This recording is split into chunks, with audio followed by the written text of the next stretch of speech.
Boa noite, bom dia, boa tarde. Não sei que horas você está ouvindo ou assistindo, né, amor? É isso aí, uma boa noite aí, meus amigos e amigas. Vozes do MEI na área. Hoje é um dia tão feliz de novo, né? Toda vez eu fico falando que é dia feliz, que é dia incrível, que a pessoa que está aqui é sensacional. Eu não tenho mais nem termos para usar. Você tem? Eu tenho, Pra esse cara? Olha, tá vendo? tenho sim, Mas a sabe, vida de puxa-saco é isso aqui, ó. sabe por quê? É um cara que eu Fala. sou muito fã, né? Ai, Eu é. gosto de verdade, de coração. E o futebol nos uniu, o esporte nos uniu, né? E para nós do Vozes do Bem é uma honra estar com a presença do Japão, amigão nosso, né? Ai, que maravilhoso! Parabéns. É isso aí. Nossa, eu tô apaixonada. É, É. vambora. Estamos felizes demais. Obrigado, amigo. É verdade, a gente é fã mesmo, fã número 0. O Obrigado. futebol uniu, mas quem mais uniu foi o social, né? Social. Social, o futebol uniu e o social trouxe a cola, trouxe a conexão perfeita. Bom, em primeiro lugar, obrigado pela oportunidade de estar aqui com vocês, obrigado pelo convite. E costumo dizer que nada é por acaso, né? Tudo tem um porquê. E a pessoa que fez a ponte, né, para eu conhecer o Gil, que é o França, hoje a gente, assim, tem pouco contato e ganhei um irmão. Então, assim, teve aquela ação que foi pro menino lá da Marconi, o França que me mandou o convite, e lá eu conheci o Gil.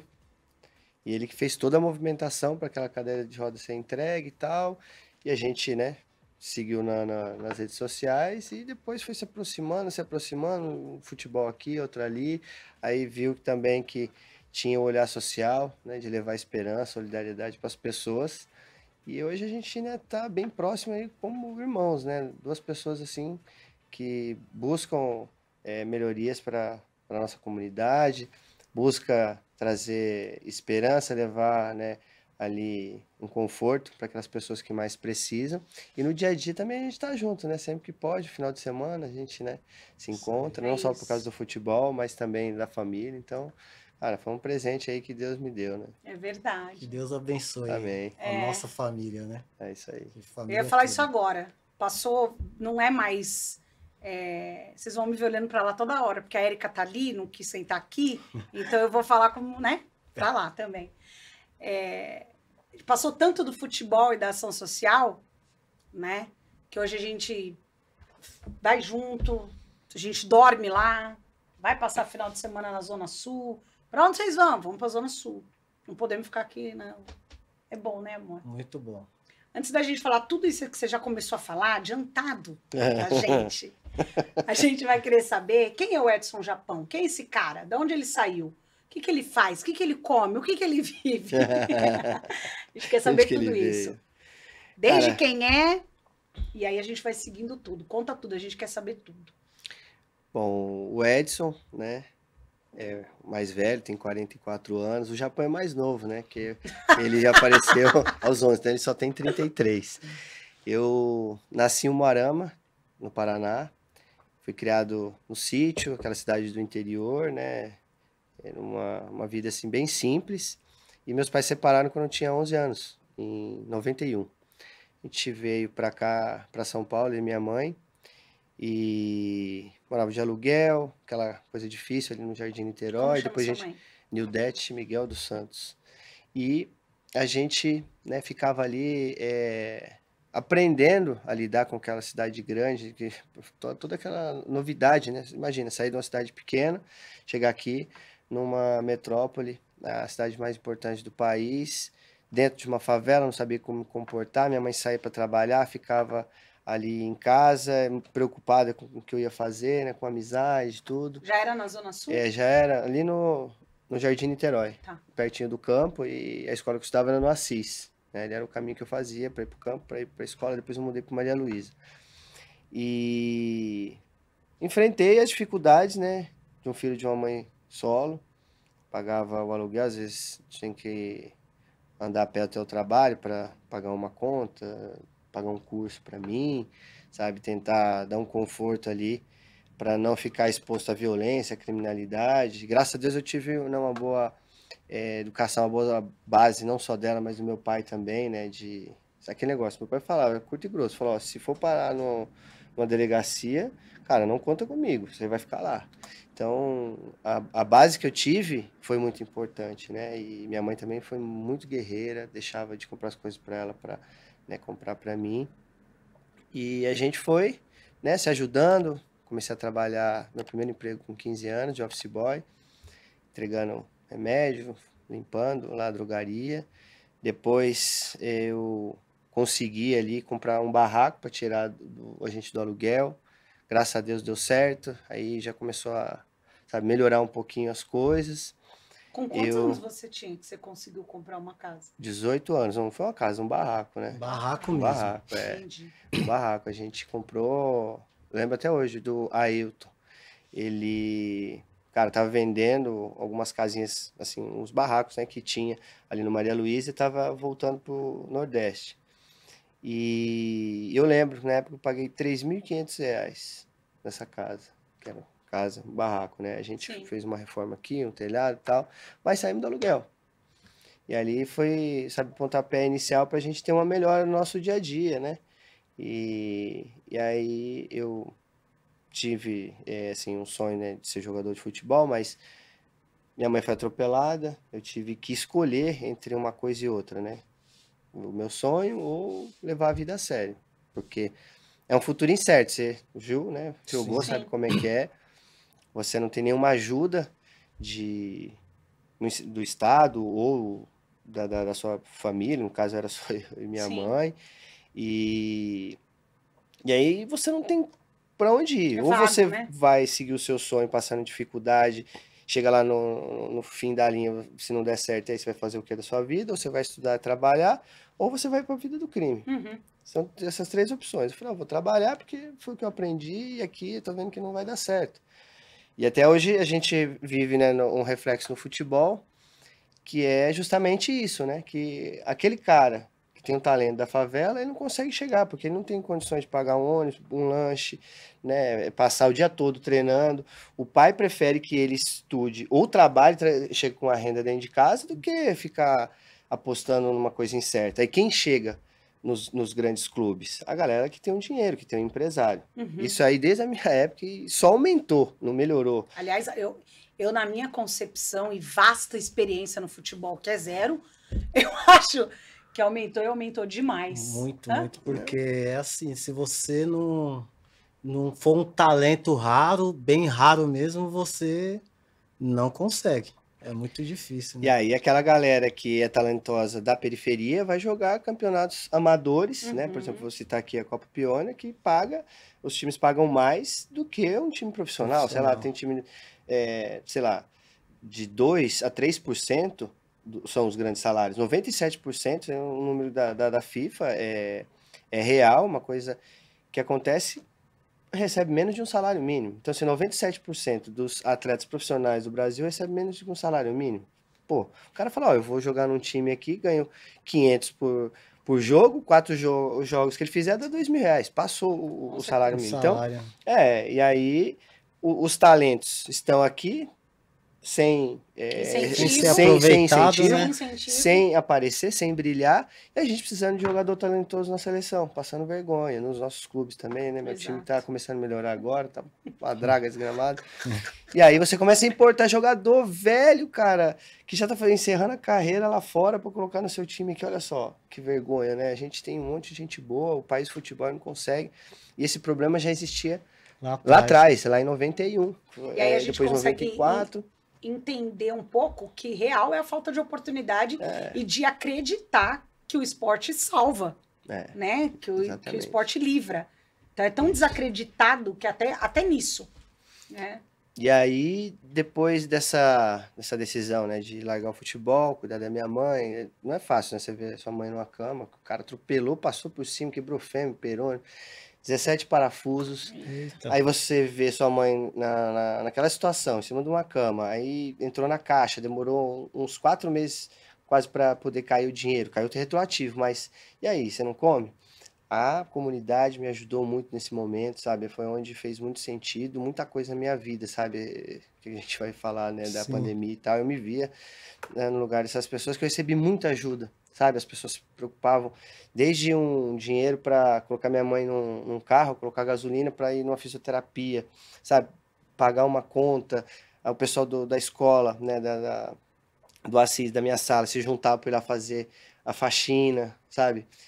A minha formatura foi uma professora que pagou, foi bem naquela época. Então, assim, eu tive muitas ajudas, muitas pessoas, sabe, que não deixaram eu, sabe, nem pra cá, nem Debandear, pra né, lá. para outro Não, lado, você né? vai se continuar no seu objetivo, se você tem um propósito. E aí, as coisas foram acontecendo, eu conheci o meu melhor amigo, que é o Nenê, e aí, através dele, veio a música, né, eu comecei a fazer algumas aulas de início com o Thiaguinho do Pichote, depois teve, né, a Juscelia como professora de piano, aí as coisas foram acontecendo, peguei o palco, a gente, mais um sonho do cara da periferia, ser um Músico. músico, ser um artista da música mesmo ali, do pagode, e a gente fez muito sucesso na região, várias festas de colégio, festas de rádios comunitárias.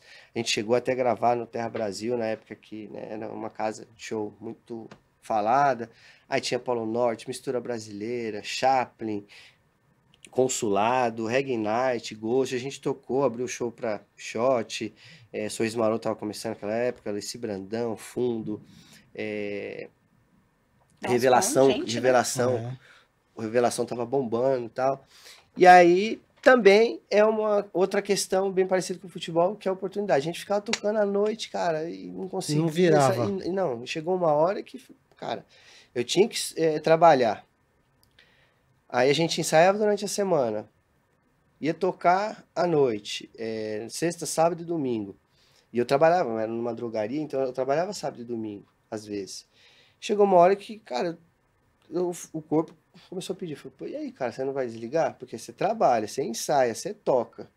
Que hora que você Que descansa? horas que você vive? E joga também, né? Não, e na época a gente tava jogando marcenaria, tinha a casa e tal. E aí eu falei assim, cara, eu vou dar um tempo disso, né? Porque não é legal. E quando a gente tava pensando em parar o grupo, o Nenê faleceu, né? Numa fatalidade. E aí foi o balde de água fria mesmo. A gente parou com o time, que marcenaria, parou com o grupo, né? Que era a nossa arte. E eu tinha acabado de entrar numa faculdade, né? De administração, que eu falei, cara, é o que eu gosto. Eu fiquei ali indeciso entre fazer bioquímica e administração, mas eu sempre tive muita ligação com essa parte administrativa, de gestão mesmo, se organizar, projetos, essas coisas. E aí eu tava bem no começo, né? 2006, eu tinha acabado de entrar na faculdade, o neném faleceu, foi um período muito difícil, né, de aceitar tudo aquilo. O cara tava com você toda hora e de repente ele não tá mais, e aí pra onde que sua vida caminha? Eu já Porque tava. querendo ou não, é uma pessoa que você sonhava junto, né? Sim, e aí você começa a pensar assim, né? Cara, tô fazendo aqui, qual que é o meu, né, destino, qual é o meu propósito? Por que que eu tenho que passar por isso, né?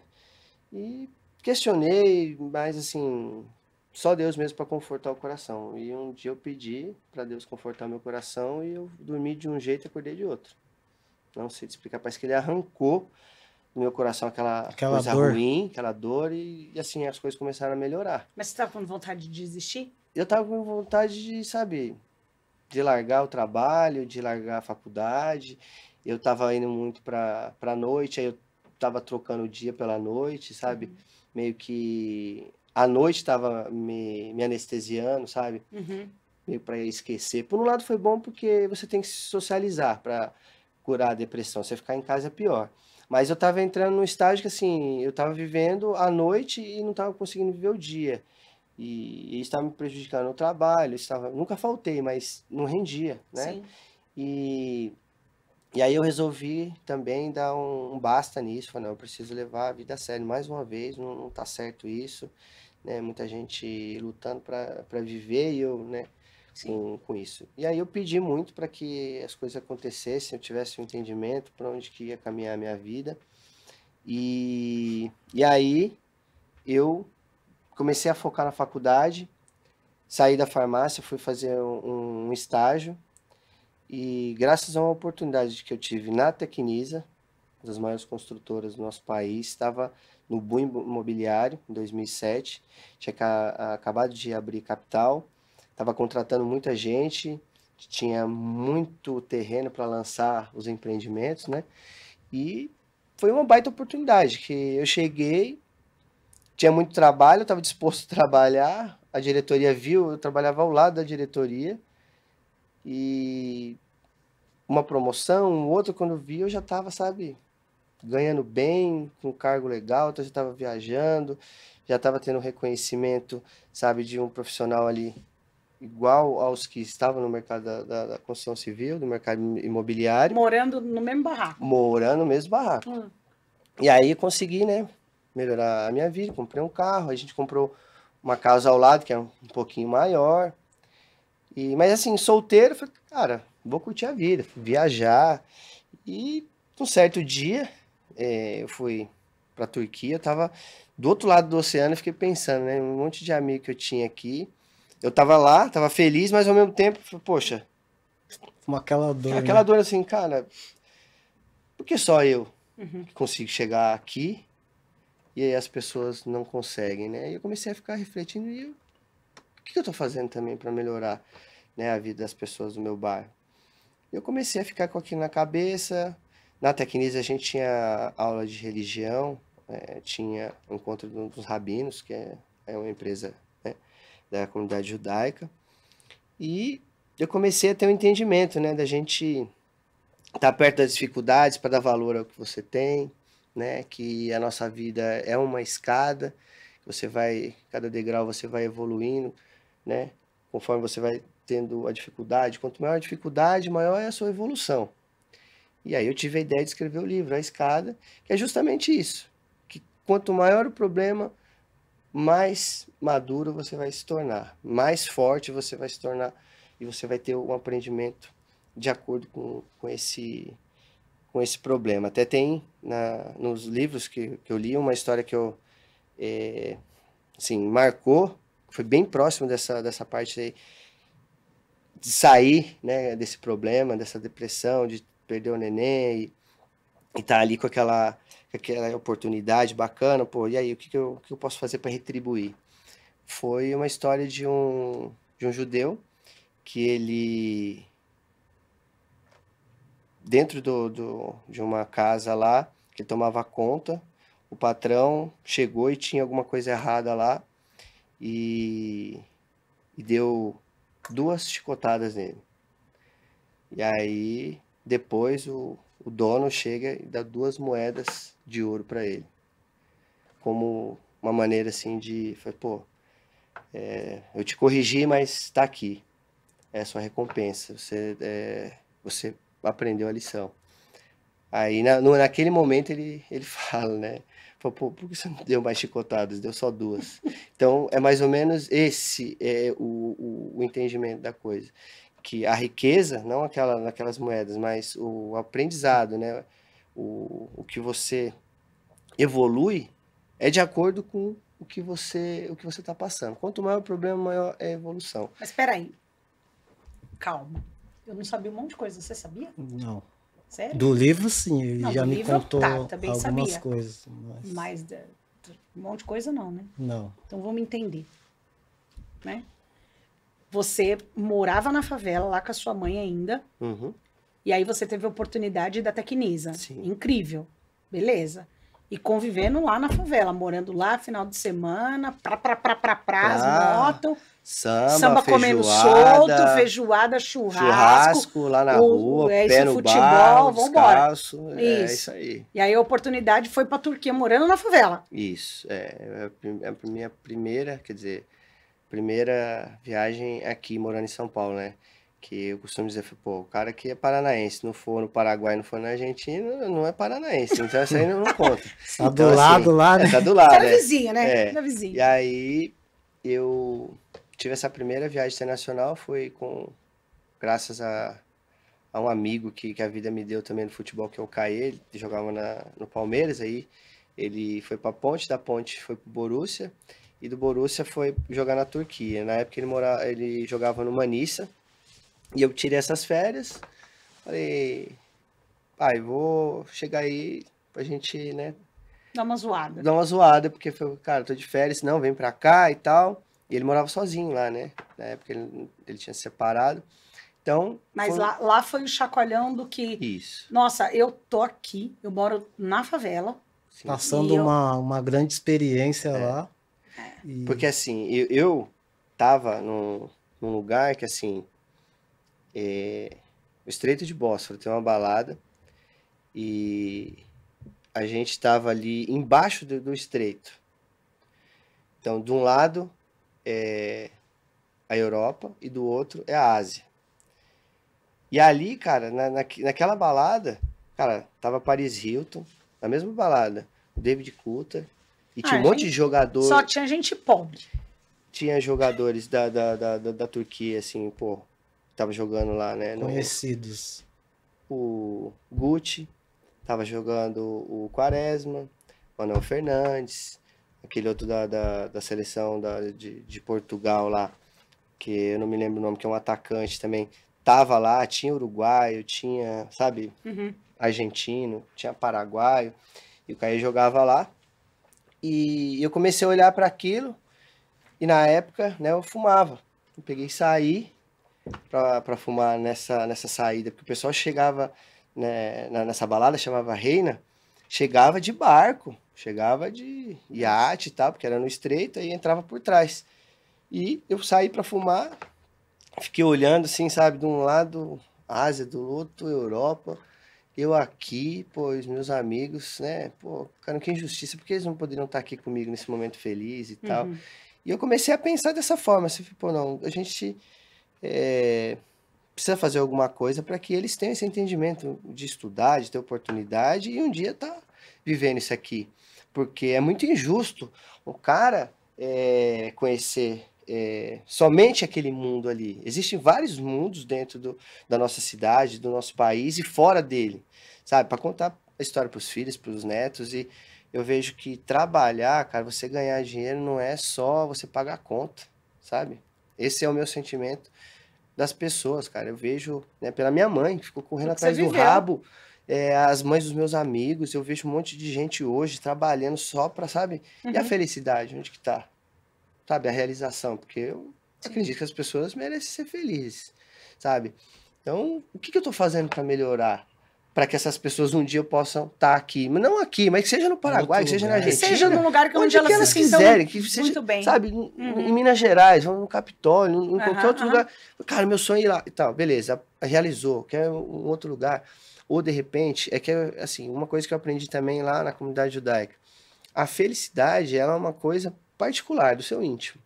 Às vezes para mim é simplesmente ter uma moto, um carro, de repente você uma casa na praia, comprar um apartamento em tal lugar. De repente a felicidade de algumas pessoas É estar domingo lá na sua casa comendo churrasco. é poder ter filho. Tem gente que não consegue ter filho. Então, assim, a felicidade é uma coisa particular da pessoa. Então, quando eu comecei a pensar nisso, falei, poxa, as pessoas, né, só vivem nesse looping. E aí? Eu preciso fazer alguma coisa, porque o que me fez criar o Eu Acho um Absurdo foi justamente isso, né? Nasceu de uma brincadeira entre amigos, mas a minha pergunta no meu íntimo era, o que eu tô fazendo para melhorar? Pô, só reclamar não rola. Né? Qual é a minha contribuição para uma sociedade melhor, um país melhor, que minha rua seja melhor? O que eu preciso fazer? E foi onde nasceu Eu Acho um Absurdo, que a gente começou a trazer ali pessoas para fazer ações, e depois foi se transformando e tudo, mas basicamente a minha vida trilhou aí, né? Nessa dificuldade de um adolescente dos pais separados, aí tive um sonho de ser jogador, não deu certo, tentei a música, não deu certo, perdi meu melhor amigo, passei por um momento muito difícil né, de pensamentos aí, de provações. Aí, graças a essa oportunidade de estágio na Tecnisa, que foi um emprego, sabe, que realmente as pessoas não são enxergadas como números dentro da empresa, são enxergadas como pessoas mesmo. E o jiu-jitsu também foi uma ferramenta muito importante na minha vida, com poder de concentração, de estar bem com a vida, de conhecer outras pessoas. Eu comecei a ver ali histórias, cara, não é só eu que tenho problema. Aham. Aí você fala, meu problema comparado a Isso, esse né? relato aqui, cara, o que eu tô reclamando? E aí você vai, né, procurando melhoras, veio o Eu Acho um Absurdo, a gente, né, começou a levar esperança para as pessoas. Eu tive a necessidade de escrever o livro, porque eu falei, eu preciso registrar de alguma forma. Quantos anos você tinha quando você escreveu o livro? Eu tinha 38, foi em 2018. Eu tinha 38. Não, então peraí, que você pulou uma partona. Nessa hora, esse tempo aí já tinha a tia Érica, então. Já. A Erika me ajudou a fazer a revisão do livro. Não, então volta aí, filho. Volta que você tá pulando parte. Porque parte sem contada, sem a Erika tá numa parte. Né, então, mas tem que ser, eu acho, específico, né? Que Tá. ela tá no livro, ajudou a fazer a revisão. E eu falo no livro de onde eu lembro, né? Dos 5 anos, mais ou menos, assim, que minha mãe levava para trabalhar com ela. Ela ia pro trabalho, me deixava num cantinho brincando, né? Ela fazendo a faxina, arrumando a casa e eu lá brincando num cantinho. Eu lembro disso até o nascimento do Luigi. Aí ficou de fazer novas histórias, fazer outros volumes e tal, mas isso aí é um projeto futuro, deixar Muito para bom. depois. E aí vai ser muito bom, né? Porque aí tem história pra caramba depois disso, né? Tem. E Muita coisa boa. Aproveitando o gancho que você falou aí de estar na Europa, e como surgiu você fazer esse projeto dentro da favela? Teve muita rejeição de alguém? Como que foi? Fala aí, conta Ou pra não, gente. você começou a Cara, falar que foi uma. uma brincadeira de amigos, né, que a gente começou a falar, eu acho um absurdo, sabe, jogar papel na rua, eu acho um absurdo o nível de educação, eu acho um absurdo a falta de segurança, eu acho um absurdo, chega janeiro, começa a chover, alaga tudo quanto é lugar, eu acho um absurdo a gente não ter oportunidade na favela, eu acho um absurdo um país rico como o Brasil, né, de alimento, ainda ter gente passando fome. Só que aí a gente começou a colocar na nossa mente assim, pô, só reclamar? Não, então o que a gente tá, né? Então vamos começar a fazer as ações. Só que no começo, cara, é muito difícil. E eu sempre tive esse pensamento, né? É um dos aprendizados de vida. Tudo na vida, para você, vai ser difícil no começo. Todo começo é Sim. difícil, sabe? Para você aprender um instrumento, quando eu fui começar a tocar teclado, todo mundo fala assim, Japão, escolhe um outro instrumento mais fácil. Pô, teclado é difícil pra caramba. Fui começar a fazer jiu-jitsu também, falei, pô, isso aí não dá, cara, vai fazer outro esporte, continua no futebol mesmo, vai correr na rua e tal. Aí vou escrever um livro. Não, Japão, você conhece alguém que escreveu um livro? Então, não, mas na favela não tem ninguém que Favelado. escrever livro, não. Favelado não escreve livro. E aí, fui lá, consegui, batalhei e tal, né? E ser jogador não deu certo e tal, mas, pô, vamos fazer uma coisa aqui, outra ali, incentivar o esporte. Vamos fazer um projeto. Todo mundo falou, cara, você não vai consertar o mundo com esse projeto, cara. Algumas pessoas, de repente, estavam pensando, pô, tá querendo se aparecer. Mas se aparecer pra quê, né? Que era um desejo Do seu íntimo coração, meu. né? Então, Aí falou, algumas pessoas zombavam, tiravam sarro, sabe? Pô, cara, tá perdendo tempo, em vez de estar Viajando. curtindo a vida e tal, tá, sabe, entrando em beco, viela aí.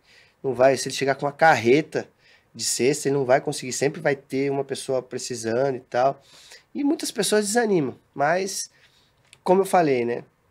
Todo começo é difícil, para tudo, né? Um primeiro emprego, um instrumento, como eu falei, um relacionamento, uma casa nova, um projeto novo. Todo começo é difícil. E outra lição de vida é que as pessoas elas não conseguem alcançar o objetivo, parece que elas querem que você também não alcance. Então, eu falo para todo mundo, você tem um sonho, vai atrás, dê o seu melhor, faça com carinho, com amor, que de um jeito ou de outro as coisas acontecem, né? Aprendi muito com o Senna falando isso. Você faz sua parte, Deus faz a dele, tá tudo certo. Tem coisa que tá agindo, que as pessoas às vezes falam assim, cara, por que as coisas acontecem tanto pro povo judeu, né? Tem esse conflito, mas os árabes lá, eu vi na Turquia eles parando para orar de 3 a 4 vezes por dia. O judeu também é muito religioso. Então, quando você reza, quando você ora, alguma coisa acontece. E isso é verdade.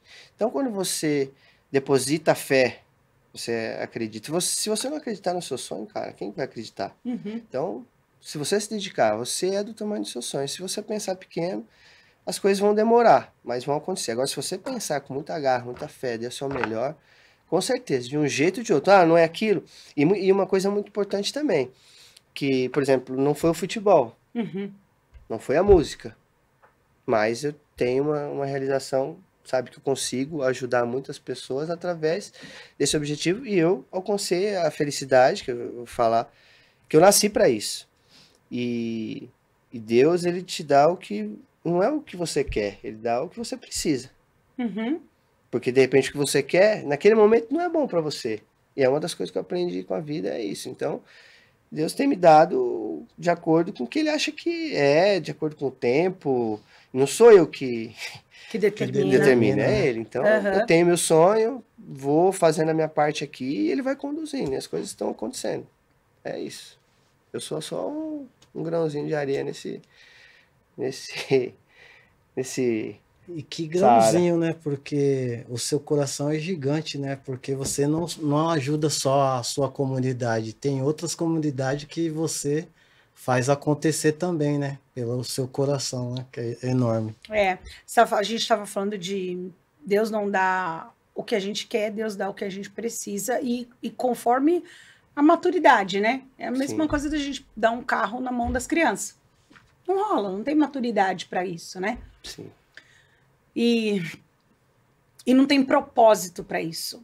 Eu estava falando, não sei em qual dos podcasts que eu estava falando, acho que da Samantha, que é uma das minhas melhores amigas e quem me apresentou o Gil. Que Deus, realmente, o Thiago Brunet fala isso e é uma verdade. Deus não une pessoas, Deus une propósitos. É isso aí.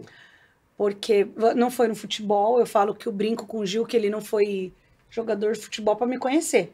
Se ele fosse jogador de futebol, ele não ia me conhecer, né? E é impressionante, porque ele não foi jogador de futebol, nunca tocou nenhum instrumento para ser famoso. Não, mas eu fui jogador profissional, não, sim. Não, calma, amor, eu tô falando, amor, calma, desculpa, vou me corrigir, então. Pagodeiro. Tô falando, né, de sucesso, que ganhamos dinheiro, é esse jogador que eu tô falando, calma. É isso, relaxa. Calma aí. Você é meu jogador de futebol, a gente já falou disso, meu melhor que temos da várzea, né, que tem um monte de Copa Kaiser, é meu, só meu. Que corneta também. É o corneto, faz parte da minha história. Mas, eu tava falando que Deus une tantos propósitos que o que eu quis dizer com tudo isso? Que você na sua busca de ser jogador de futebol ou de ser artista, músico, e o Gil também na dele, e que não virou nenhum desses lados, mas o lado que virou, na minha concepção, tá? É um lado muito melhor. É muito melhor. E aí a gente vai falar daqui a pouco qual é esse seu outro lado que pra gente tem um peso muito grande do que a gente vai falar, mas é muito melhor. Sim, porque é o que o Ju falou, que grãozinho que é absurdo, né? É muito grande. É um grãozinho que ramifica para muito lado, né? Então, o que Deus precisava de você, e eu acredito muito nisso, não era que você fosse um jogador de futebol. Da gente falar, você viu o Japão que joga no Corinthians, Palmeiras, São Paulo, né? Sim. Eu acredito muito que Deus precisava de você num outro lugar, né? Que é no lugar que a gente vai falar daqui a pouco. Fala um pouquinho pra gente, Japão, o que tem no projeto, né? Eu vou falar assim, o que a gente transformou e o que tem hoje, né? Porque antes era só assim, a parte de protesto, aí depois veio a parte de incentivar o esporte, de você fazer ações sazonais, né? Campanha do agasalho, Páscoa, Natal, Dia das Crianças, campanha de cestas. E só que chegou um momento que a gente percebeu que a gente tinha que fazer mais, não só incentivo ao esporte, mas também de educação, de alguma forma, para contraturno, para as mães, os pais poderem trabalhar tranquilo, como tinha na minha época um centro de convivência, né? Que a gente ficava fazendo atividade lá e não ficava de olho, né, na criminalidade, na violência no lado de fora. E aí a gente conseguiu alugar uma sede com a doação de N pessoas, né, que a gente conseguiu reunir ele naquele propósito, a gente conseguia pagar aluguel, água, luz, né, a manutenção do lugar, material, um lanche, porque é muito importante o lanche. Muitas crianças vão pelo lanche e depois acabam ali aprendendo. Então, o lanche atrai, mas a criança está ali, né, desenhando, pintando, jogando na quadra. E a gente começou a crescer. Hoje, a gente tem um espaço que vai ser inaugurado, mas antes disso, a gente na quadra tem atividade, que é o Favela Go, uma escolinha de futebol, professor Jair, professor Alex, onde as crianças estão lá de terça e quinta, na parte da manhã e na parte da tarde, fazendo atividade, tem um lanchinho, sabe, tem uma orientação.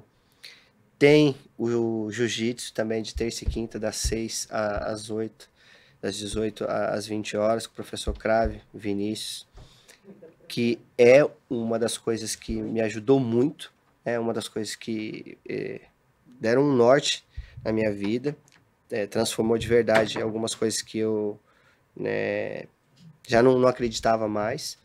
E tem a parte de tecnologia que a gente tem assim, um entendimento que a tecnologia é muito importante para o futuro das nossas crianças. Até 2030 a gente vai precisar de 1 milhão de profissionais na área e não tem investimento agora. Então, a nossa tecnologia, o futuro das crianças, a educação não é questão de futuro, é presente. A gente precisa fazer agora para colher lá na frente. Então, é uma das coisas que eu me preocupo muito, esse incentivo à tecnologia, programação de games, robótica, sabe? Uma introdução básica que seja, porque dentro da construção civil, quando eu entrei em 2006, um dos diferenciais do currículo era o Excel, porque a gente só tinha planilha dentro da consultora, a gente estava ali, uma parte era engenheiro, outra administrador, e era Excel para todo quanto é lado. Então, um diferencial para mim é a tecnologia para essa molecada, sabe, ter uma renda lá na frente, tirar, sabe, a família de um estado de pobreza, miséria, dar dignidade, dar um futuro melhor, Sim. alcançar a felicidade. E na inauguração da nossa nova sede, vai ter o contraturno, 20 crianças de manhã e 20 à tarde, vai ter um espaço de ginástica, luta, e vai ter um espaço também para lazer. A gente percebe que uma das coisas que falta muito na comunidade é o lazer. Poucas pessoas têm direito a um lugar para fazer uma festa de aniversário e tal. Então, aquele lugar vai ser para a galera que jogou futebol. Gil, vamos fazer um churrasquinho? Vamos. Tá aqui, a chave vai lá, a geladeira, a churrasqueira tá aqui. Ah, meu aniversário, quero comemorar o aniversário da minha filha, do meu filho. Ah, um casamento, cara. Não tem condições de alugar um salão? Opa, a chave tá aqui. Espalha as cadeiras lá, o espaço seu só limpa, depois é da comunidade. Então, tudo que eu tive dificuldade, que eu enfrentei no meu dia a dia, eu penso e coloco ali. Porque eu queria fazer um curso, minha mãe tinha que pagar. Aí eu via ali a molecada no futebol, mas... sem uma orientação. Isso, sem orientação. Aí o jiu-jitsu, cara, é uma coisa que era muito distante. Eu vim ter, né, ali depois dos 20 e tantos anos. Aí você vê a parte de lazer. Cara, dificilmente assim, a gente conseguia dar uma festa. A gente ficava muito contente quando tinha uma festa de alguém, você era convidado. Sim. Sim. Mas a sua festa mesmo, cara, você não conseguia organizar, porque, pô, você juntava o dinheiro, alugar o espaço. Pô, já ia o dinheiro todo do negócio. Então, eu sempre coloquei aquele lugar como um centro de atividades, um centro de convivência de verdade para atender a comunidade. Hoje tem o funcional, que é de manhã com o Jonas, né? Terça e quinta também, das 7 às 8 da manhã. Vai um público mais de idade, né? Fazer um funcional, uma ginástica e tal.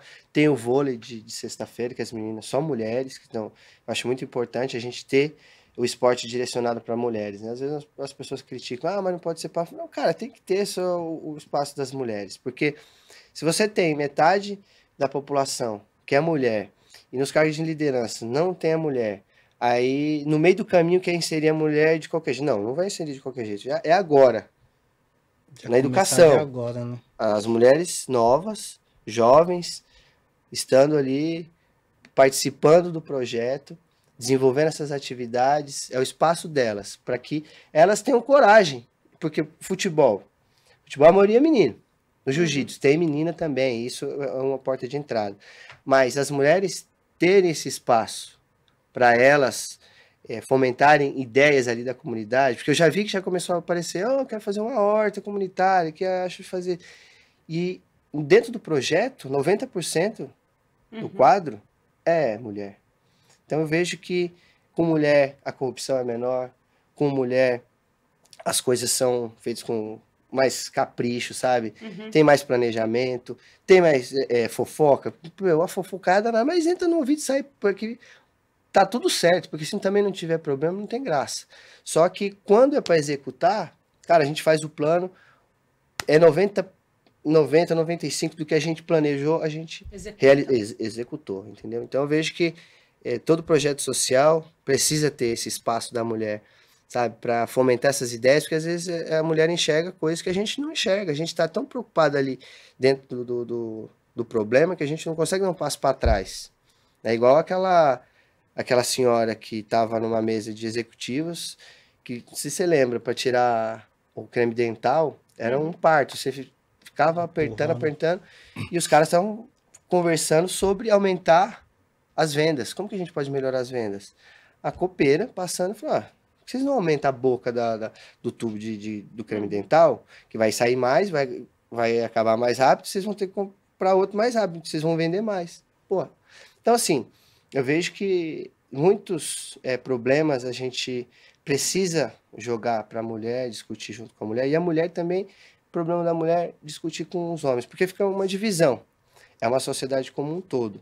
Então, a gente precisa estar junto para construir, sabe, uma sociedade melhor, ou encontrar as melhores soluções. E a mulher é muito boa nisso. Eu falo isso porque, pô, minha mãe me criou, cara. Trouxe para São Paulo numa época que tinha um monte de vagabundo. São Paulo, a criminalidade era alta. Altíssimo. Chegava lá na Barra Funda da Tietê, falava que queria vir para Joanice, esquece, ninguém queria vir. Então, ia trabalhar a pé, pagava aluguel, pagava um curso para mim, colocava eu como prioridade na vida dela. Mulher, cara. Então, assim, é esse tipo de pessoa que a gente tem que valorizar.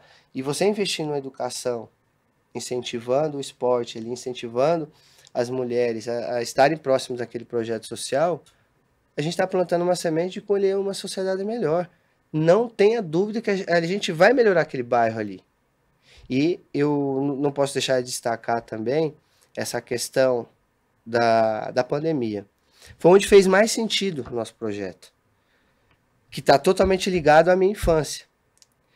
A gente preocupado lá com live, eu lembro que o Will, grande amigo, um dos primeiros que acreditou no projeto, fez uma live lá com os meninos do Na Hora H, juntou 120 cestas, os alimentos, a gente montou a cesta lá em casa e fizemos a distribuição. Um certo dia tocou meu telefone, Gabi Marques, do União São Paulo. Falei, pô, Japão, você está sendo muito bem indicado aqui no União e tal, a gente está fazendo a arrecadação e não tem braço para entregar a cesta, a gente precisa da sua ajuda e tal. Eu falei, claro, opa, vambora, sabe? Era um momento que as pessoas estavam perdendo emprego, estavam perdendo seus negócios, né? Quem estava pobre estava ficando miserável, e não era só o pessoal da favela, porque o pessoal da favela tem ali alguns lugares custo zero, porque não tem água, não tem energia, não paga aluguel, é barraco, a situação é difícil, mas o custo é zero. Se você está no asfalto, você está na rua, você tem aluguel, água, luz, você já começa o mês negativo. Se você não... Você tem que trabalhar para pelo menos zerar aquilo e depois comprar o que comer. A gente teve essa situação quando a gente foi entregar cestas. Então, era bem isso. E até eu falei com o Gil, né? Você falou, tá, o pessoal, eu falei, não, coloca todo mundo na lista, porque eu sei o quão difícil é esse momento. Uma cesta, o cara consegue pagar uma conta de água. Total. Eu sei bem o que é isso. E aí, quando ela fala para mim assim, Japão, qual foi o número maior de cesta que você já recebeu? Eu falei, doação, eu falei de boca cheia, todo grandão. 120 cestas, tal. Ela falou assim, então vou melhorar um pouquinho esse número aí. Achei que ela dobrar, sei lá, falou, vou te mandar 1000 cestas. Eu falei, 1.000 cestas? 1.000 cestas. Você não vai mandar 1.000 cestas. Não, como não? Eu falei, não, você não vai mandar, cara. Onde que eu vou guardar isso aí? Não tem lugar pra deixar 1.000 cestas. Você não vai mandar. Detalhe, o povo precisando, você querendo entregar, Não, mas não aí vai. o desespero que bate. Você Você não fala, onde é que eu vou enfiar isso Se aí? eu deixar num lugar lá, pô, o pessoal Não vai dá, invadir, o pessoal lógico. com fome, como que eu vou administrar isso? Ela falou, não, então eu vou dividir, vou mandar 2 caminhões de 500. 500 você consegue colocar na sua garagem? Eu falei assim, ok. E aí a gente vai distribuindo. A gente falava com os líderes, é lógico que todo lugar estava precisando, mas quando você chega para um líder, ele sabe identificar dentro da própria comunidade quem está precisando mais e quem está Sim, precisando sim. menos.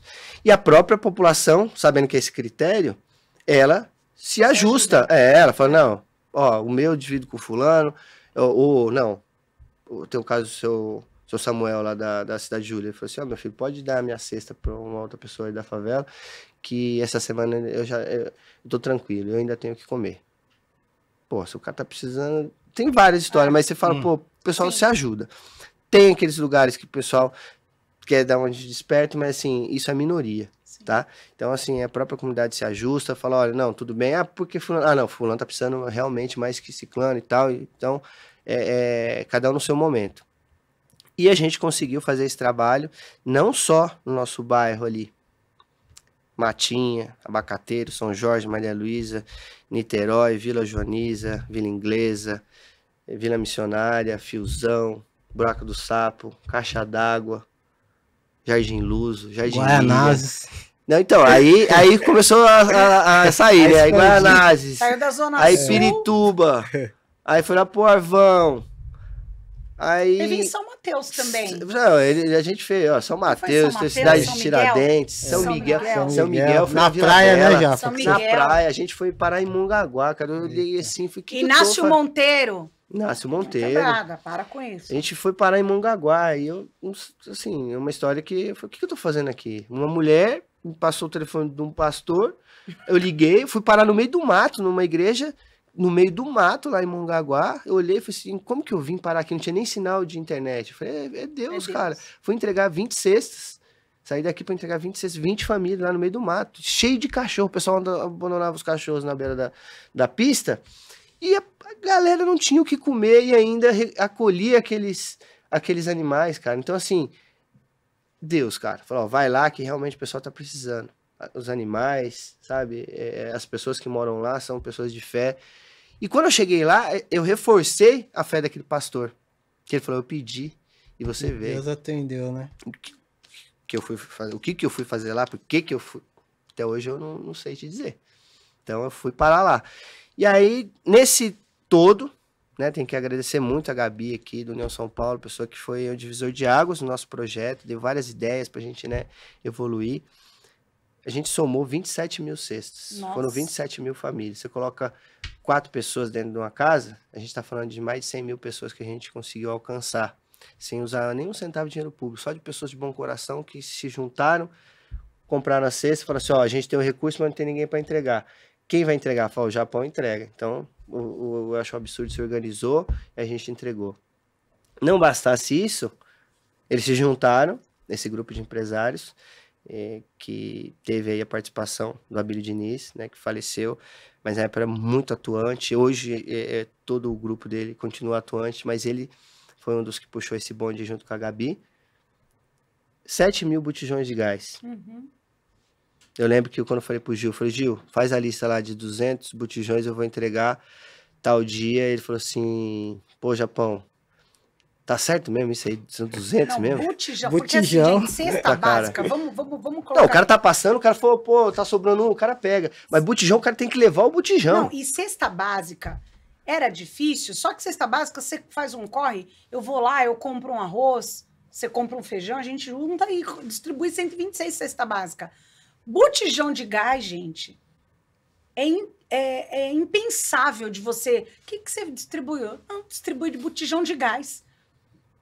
Até hoje. Até hoje, na Tem nossa gente- quebrada, O pessoal nós lá nunca fica viu. perguntando. Ô, quando que vai vir botijão de novo? Não, e assim, foi muito engraçado que a mesma preocupação do Gil foi dos meninos lá do Campo Limpo, que a primeira coisa que eles falaram, né, foi em 2023 as entregas. E aí, foi, pô, mas não é ano de eleição, que esse cara vai fazer aqui e tal? Não, ele tem um projeto, entra lá, o pessoal começou a entrar e começou a ver, né, assim, com os próprios olhos, a verdade. E não está acostumada a população a ter esse ato de bondade. E o que eles falaram é a mesma coisa que o Gil falou. Tô há 40 anos aqui, cara. Eu nunca vi um negócio desse. Sim. Nunca vi alguém chegar aqui. E eu te falo que de São Paulo eu era o único que entregava. Isso foi uma ação que aconteceu no Brasil inteiro, com o Grupo Pão de Açúcar, outros grupos parceiros do Renova BR, do União BR, do União São Paulo, se juntaram, pegaram esse valor e compraram diretamente da Petrobras para a Ultragás fazer a entrega. Foi uma arrecadação assim, sabe, no momento, pô, R$120 cada botijão de gás, Não, cara. é incrível. Aí você chegava, falava assim, ó, vou entregar um caminhão com 200 botijões. Teve um dia que eu fiz uma sacanagem com um amigo lá do Campo Limpo, no Mitsutani. A gente ligou de manhã para ele, já tava no caminhão, falou, ó, cara, teve problema Deu aqui, ruim. cara, deu ruim. O caminhão não chegou. Ele falou, mas como assim? Eu tô com o pessoal aqui, já tá a fila aqui. As famílias já começaram a chegar, já tinha metade, já tinha umas 100 famílias lá com o botijão. Eu falei, sacanagem. Falei, tem como você comprar aí, paga aí, cara, depois a gente te reembolsa. Cara, esse cara... Pirou, você tá maluco. E assim, a gente conseguiu fazer esse trabalho graças a pessoas de bom coração. A galera tinha a grana, a galera tinha o interesse de fazer o bem, e a gente fez a operação. Eu acho um absurdo, fez a operação porque tinha a entrada nas favelas. E não é uma entrada, assim, porque a gente sabe, para entrar numa favela, você precisa conversar com facção, você não vai entrar de qualquer jeito. Mas o nosso projeto, ele tem portas abertas dentro de todas as comunidades, né? Que é uma coisa, quando a gente chega, é muito satisfatório, Gil. Eu não sei quem é do movimento quando eu chego numa comunidade, mas todo mundo fala assim, pô, é o Japão, o cara do Acho um Absurdo, o cara da cesta, o cara do gás.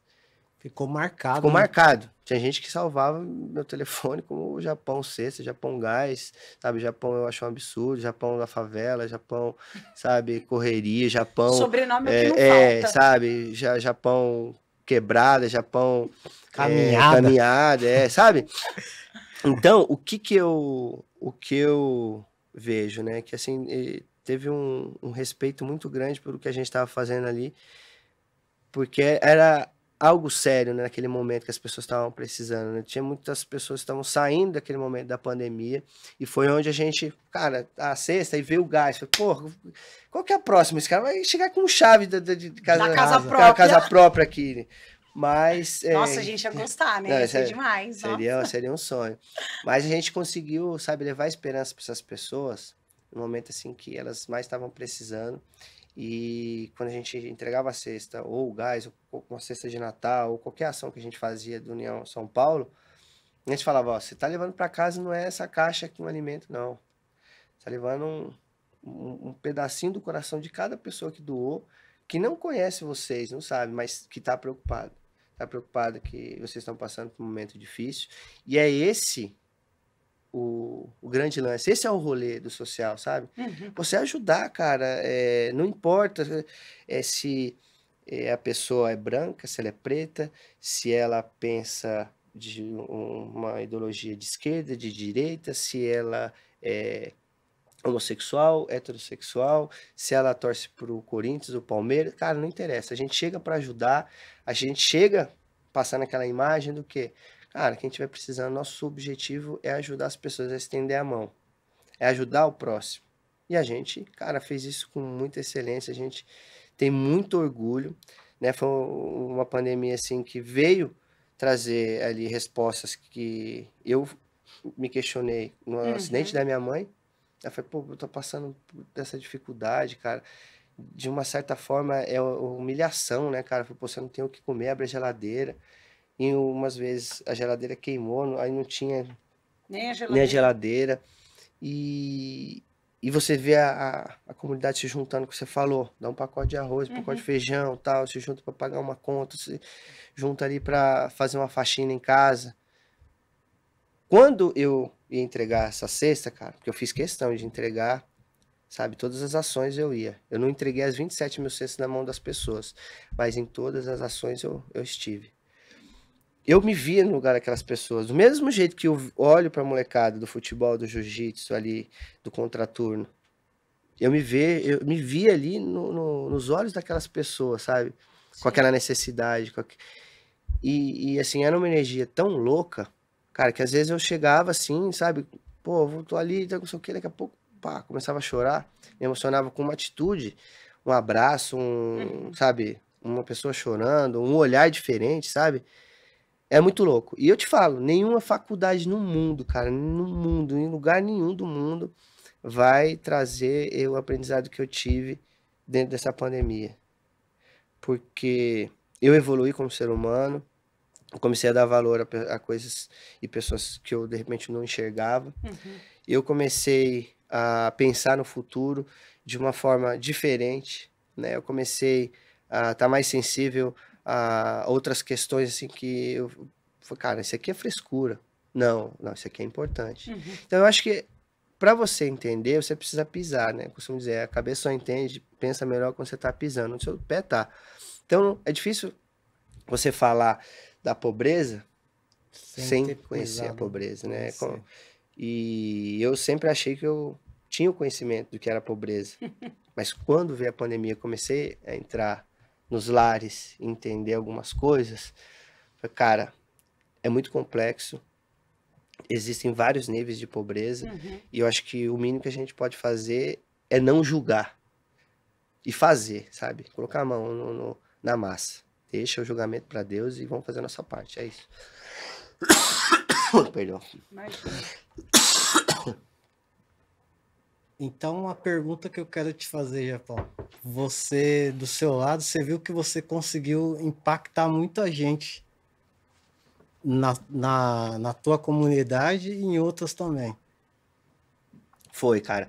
E assim, foi incrível o poder de alcance que a gente estava ajudando ali a nossa comunidade e apareciam ONGs informais que não tinham a documentação para poder se cadastrar no Cidade Solidária da prefeitura ou qualquer outro programa de cesta, e a gente conseguiu alcançar.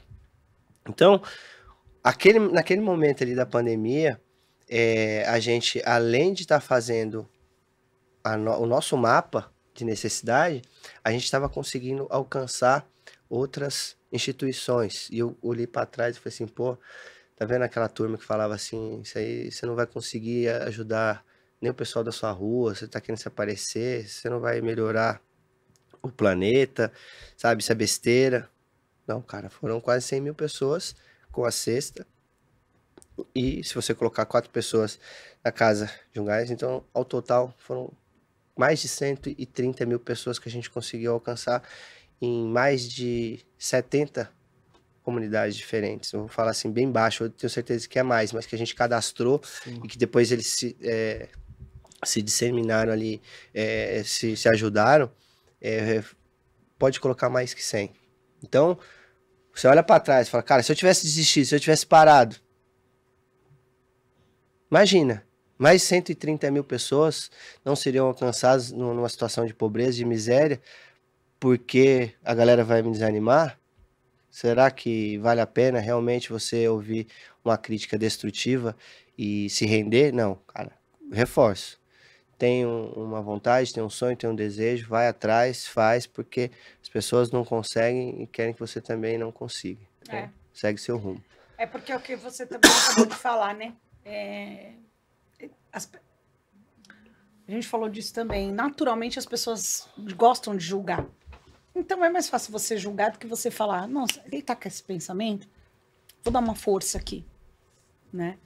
Eu costumo falar que o bichinho do social não pica todo mundo. Não. E não vai picar mesmo, né? Eu acredito que são pessoas bem selecionadas, bem assim, sabe? Selecionada a pinça mesmo. Não é todo mundo. Por um outro lado, a parte boa de não ser todo mundo é porque o pessoal que já é negativo não tem nem a chance de entrar. E aí destruir uma coisa que a gente que tá no front sabe que é difícil já. Já é naturalmente difícil. E aí vem a turma do não vai conseguir não. Então é até bom que não entre, né? Pra não contaminar e tal. Porque é bom a gente estar perto, assim, igual a gente, quando a gente tá com uma dificuldade, fala, pô, Japa, isso aqui tá difícil pra não, mas se for por esse caminho aqui, mas isso aqui tá difícil. É um dando a mão pro outro pra saber como uma coisa que o objetivo vai ser alcançado. Se for pra gente pra arrastar pra baixo, é melhor não vir, né? É melhor não vir. E agora, então, vamos conta aí pra gente, depois de tudo isso aí, por onde é que o Japão foi parar? Que aí eu queria que as pessoas entendessem por que eu acho legal que eles não foram parar no futebol. Porque se fosse parar no futebol, nada disso ia ter acontecido. Mas poderia ter acontecido, sim. Mas talvez não com esse mergulho, sabe? Com essa intensidade, talvez não. Né? Talvez não. Então, por isso que eu acho que eu prefiro ver vocês onde vocês estão. Né? E eu acredito que vocês ainda não estejam nem na metade do caminho de onde vocês têm que estar. É isso que eu acredito. Que você Mas me fala onde, né? Onde é que você está indo. A sua concepção, aí, o jeito que você enxerga, ou o seu desejo, né? Que se você falou é muito melhor eu estar aqui do que estar, né, no futebol, é vontade do cara lá em cima, Sim. né? Ele que falou, não é aqui, o caminho é esse. E meio que foi uma coisa automática, né? Você começa a fazer diferença na vida das pessoas, você começa a ser enxergado de maneira diferenciada, tem uma admiração, automática as pessoas começam a falar assim, pô, porque se você não se candidata, que você vai conseguir ajudar mais pessoas. E no começo eu confesso que eu relutei muito, falei, não quero, né? A gente tem um entendimento que você ser político no Brasil é sinônimo de coisa ruim, né? De bandidagem, né? De coisa ligada à corrupção. E eu relutei. Aí muitas pessoas falam, esse ano ele vem candidato. Não. E a turma que tava falando pra você deixar disso da outra vez, tava falando, ih, agora é político. Agora é político. Não, isso mais inventa, mais inventa. Isso, e aí, não, então, aí isso foi, eu acho um absurdo, a gente criou em 2014. Aí, 2016 teve eleições municipais e eu, cara, não tinha nem interesse. Todo mundo achando, pô, ele vem candidato, agora era pra isso, agora fecha a conta, né? Não.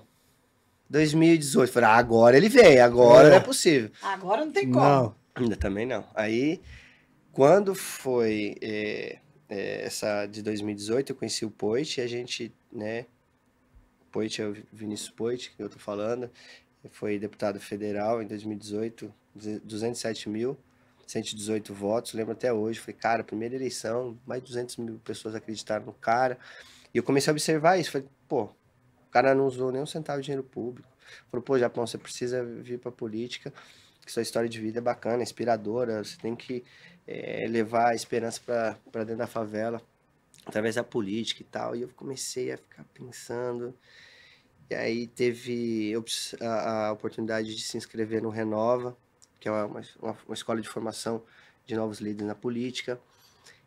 Pô, 40 mil inscritos, 3 mil vagas, consegui passar. Comecei a fazer e me candidatei em 2020. Olha só, 6 anos depois, né, do Acho Absurdo, não teve nada a ver, foi uma coisa que conduziu com o intuito de fazer mais, né, porque eu tava Essa era a ideia. Isso, poder fazer mais, né, isso. E foi muito frustrante, cara, de verdade, assim, foi uma coisa que me incomodou muito, foi decepcionante, porque a população, ela reclama da classe política. Aí, quando você vem como opção um representante da favela, independente de esquerda ou direita, a gente está para lutar pela dignidade, trazer dignidade para dentro da favela. Você sem usar dinheiro público, do jeito certo, sabe? Não usar dinheiro de educação, saúde, segurança, para jogar papel na rua, com propósitos de cortar privilégios, sabe? Para sobrar mais dinheiro para as pessoas, para você diminuir impostos. Quando diminui impostos, você deixa mais dinheiro no bolso das pessoas. Porque não adianta nada você cobrar imposto, né, numa água, numa comida, esse dinheiro não voltar para as pessoas mais pobres, parar em corrupção. Então é melhor que fique direto no bolso das pessoas que são mais simples, as pessoas que mais precisam. E eu falei, cara, eu me identifiquei muito com essa ideia e vou sair candidato. Aí no final do dia, a galera que sempre tá aí, que tá todo mundo descontente, que ganhou. Para mim foi muito frustrante, sabe? Porque eu não sou da política tradicional, aquela primeira experiência. Algumas pessoas falam, ah, pô, Japão, você não deveria, né, ter jogado a toalha assim logo em seguida. Porque eu acho que foi importante eu mostrar aqui no momento de fraqueza, porque eu não sou da política. E pra falar que você é ser humano antes de Cara, qualquer coisa. então, eu me senti desapontado ali, né, com aquilo. Eu falei assim, eu larguei, né, tudo para trilhar esse caminho numa intenção de fazer para as pessoas, e eu tive um não. Só que eu comecei a refletir que quando eu desci ali, né, a rua do projeto, que era o final da carreata, em 2020, você começava a observar ali as pessoas, aquele clima, né, de Fórmula 1, domingo de manhã com Ayrton Senna, clima de Copa do Mundo, a molecada com as bandeirinhas laranjas, Japão pra cá, Japão pra lá, o pessoal saindo na laje, saindo na janela. E aí eu comecei a observar quem eu estava representando ali, quem eu era. Mas isso eu fui refletindo depois da eleição, de segunda para frente. Segunda-feira eu tava machucado, tava, cara, sem rumo. E aí eu fui entendendo que foram 9.835 pessoas que votaram em mim. Cara, quase uma Vila Belmiro. Não é pouco não. Então, assim, quando você começa a refletir, você começa a perceber que aquelas pessoas realmente são carentes de uma boa política, de uma política diferente. E eu representava aquilo. Sim. Comecei a lembrar dos rostos das pessoas, sabe? Aquela emoção. Realmente, hoje eu sei, eu tenho ideia de quem eu represento dentro da política, dentro do social, dentro de uma comunidade, quando fala em favela. Eu sei a minha responsabilidade, o tamanho do fardo que eu carrego. E não era para ser naquele momento, igual a gente acabou de falar. A gente quer, mas Deus dá tempo, o que a gente precisa, não o que a gente quer. Por mais que a gente batalhou, foi uma campanha, sabe, linda, foi uma campanha vitoriosa, mas não veio a cadeira. Tanto que, né, agora, a Cris saiu, que eu fiquei como suplente, a Cris saiu por uma licença não remunerada, um compromisso internacional, e eu assumi como vereador. Ou seja, a cadeira não veio naquele momento, mas veio agora para mostrar, olha, vocês estão no caminho certo. Uhum. Não é porque você não ganhou que você não é o vitorioso, não. Sua hora vai chegar. Você tá aí, ó, tendo a oportunidade de sentar na cadeira. Eu que permiti. Parece que foi uma conversa assim, ó. Eu que permiti que você estivesse aí. Tá entendendo? Não desista. As pessoas que acreditaram em você, elas vão saber que você é um vencedor e você vai chegar... Isso é um aperitivo apenas. E eu tenho noção disso. O que eu preciso fazer? É ter paciência e continuar trabalhando. É só isso. Então eu não tenho vaidade, não tenho, sabe, essa questão de orgulho, de dar um passo para trás, de não sair candidato esse ano. Eu sou muito grato à Cris, né, ela que é a candidata principal. A gente está fazendo muita coisa, né, através do mandato dela, tanto pelo social, tanto pela zeladoria, projetos de lei. A gente está conseguindo dar voz à favela. Ela hoje, ela representa a voz da favela. E uma voz sincera, não tem nenhum conchavo, não tem nenhuma mutreta, nada. É uma voz sincera. Quando ela fala, opa, reverbera lá dentro. É uma pessoa que, sabe, impõe respeito, é uma pessoa que realmente tem ali uma identificação com essa necessidade de a gente ter uma política diferente. Então, hoje a gente consegue, através do mandato dela, manter esses projetos sociais, trazer melhorias para dentro da favela, trazer dignidade, trazer oportunidade. E uma história que eu contei, né, soltei o vídeo ontem, é do Luiz Felipe, que é um menino do projeto social, do jiu-jitsu. Ele trabalhava, estudava. Cara, pô, é difícil, né? Hoje em dia nem trabalha nem estuda. O moleque trabalha e estuda. Sim. Pô, 17 anos. Eu falei, olha, tem uma oportunidade de emprego, você quer se candidatar a essa vaga? Eu falei, pô, Japão, falar com o meu chefe primeiro, falar com a minha avó. Ele fez tudo direitinho, cara. O chefe falou, se for uma oportunidade boa pra você, o chefe dele também, pô, foi um cara legal. Ele falou, vai. Aí ele falou, Japão, eu quero participar dessa seleção. Aí passou, foi contratado, começou a trabalhar. A primeira oportunidade que eu tive de almoçar com ele, começou a falar, pô, você conhece minha mãe? Minha mãe cresceu com você lá no Maria Luísa. E eu falei, caramba, quem é e tal? E quando ele falou, realmente, cara, minha infância foi com ela ali, junto com outros amigos, e ela se enfiou num caminho sem volta, que foi o crack, uma droga pesada. E ali, só ladeira abaixo, ela foi conhecendo pessoas que também, sabe, estavam envolvidas em coisas ruins. E ela morreu. O pai do Luiz Felipe tá preso em um outro estado. Ele nem conhece o pai dele. Viu uma vez por uma videoconferência, mas não tem contato nenhum. E a pergunta que eu faço: qual é a chance desse moleque ter dado certo na vida? Nenhuma. Era tudo para dar errado. Aí eu olho para ele no almoço e começo a, sabe, me ver ali, aquele negócio, e a lágrima cair. E eu falei, cara, ele materializa o quê? Todo o nosso trabalho. Tudo que a gente faz para levar dignidade, oportunidade. Porque ele só precisava disso, de uma oportunidade. Hoje ele é fera. Tudo que cai na mão dele, o moleque é bom. É planilha, é mexer com o WhatsApp, é criar um texto, é rua, falar com as pessoas, horário. Você tem noção que se mais jovens da periferia tivessem essa oportunidade de ter um projeto social ali do futebol, do jiu-jitsu, de uma tecnologia, um curso de introdução à informática, acesso a um estágio, não só a Câmara Municipal de São Paulo, mas qualquer outra empresa, como um programa de primeiro emprego, mas uma coisa que realmente dê certo, não só para poder falar assim, minha empresa, ela só é bonitinha no social, isso, nós temos responsabilidade social. Não, cara, é levar oportunidade mesmo, sabe? O emprego tá lá, 2 horas para ir no centro. Não, vamos colocar a empresa mais próxima da periferia, sabe? Esse tipo de coisa, de levar oportunidade, tá mais próximo, coisa palpável. Sim. Não em falar só em estatística, em número, cara, nem de numerologia eu gosto. Então eu prefiro que seja essa questão, sabe, prática. Pô, a pessoa precisa colocar comida na mesa, precisa pagar a conta, ela precisa, sabe, fazer o planejamento, um futuro, ser, sabe, um pai de família, uma mãe de família. Qual é a oportunidade real que Exatamente. Que esse adolescente vai ter, no nosso país. Que não é o crime. Não. Qual é? Porque assim também... O crime já tá ali, já é o que seduz. Isso, é já o que ele tá ali para oferecer da hora que ele nasceu. Isso. Porque a mãe dele, ele tem uma... Como que fala?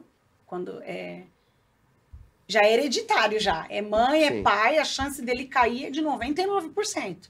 Certo? A oportunidade está ali. Então, se você tiver uma oportunidade de um projeto sério, que entrega, que engaja esse menino...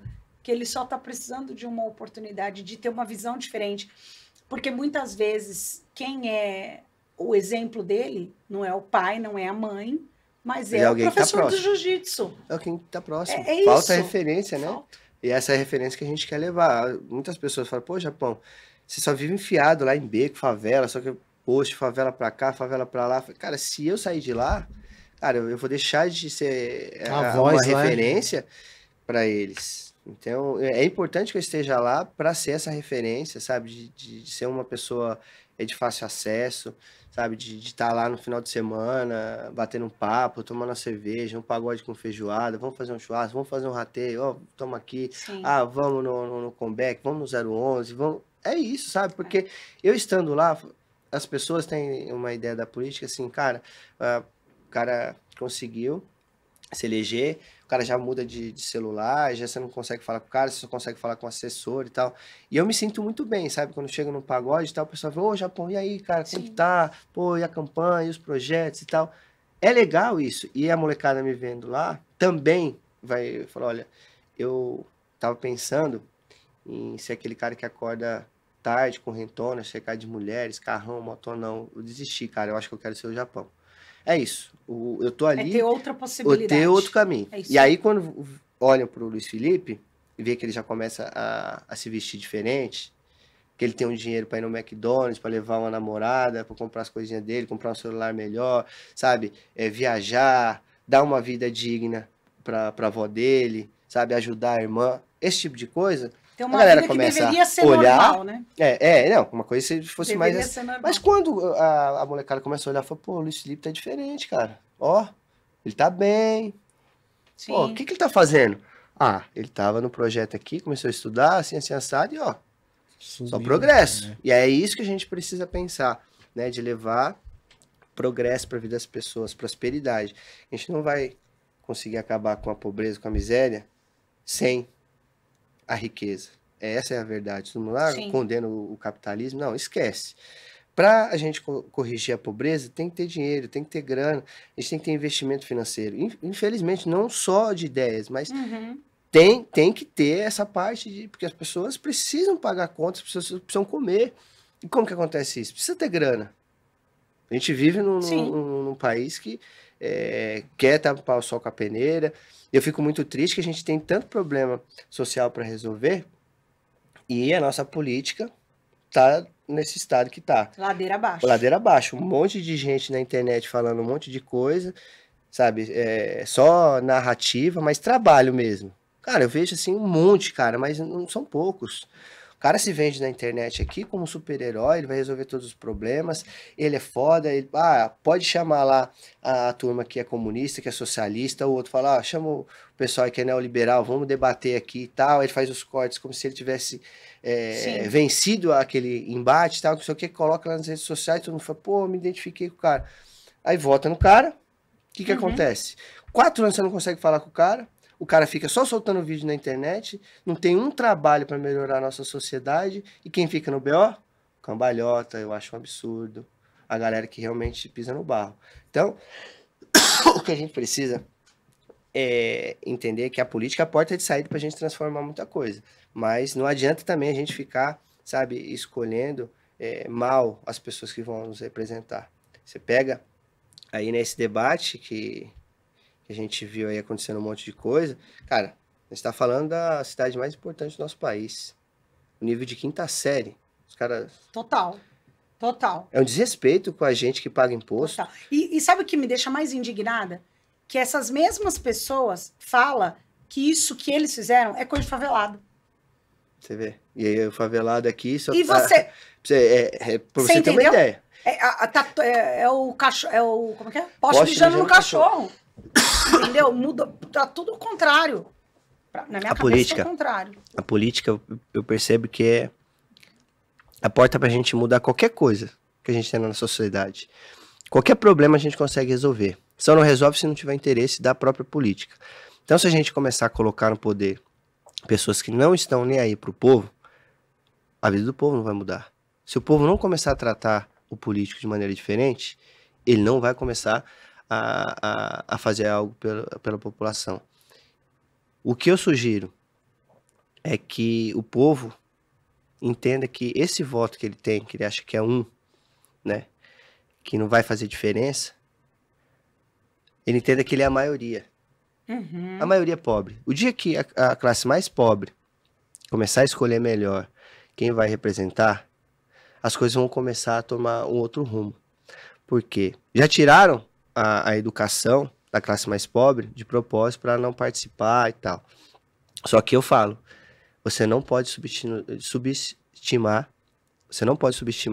um pobre. Uhum. Você pode ter tirado a educação dele, mas a inteligência dele você nunca vai tirar. Isso falando para a classe política.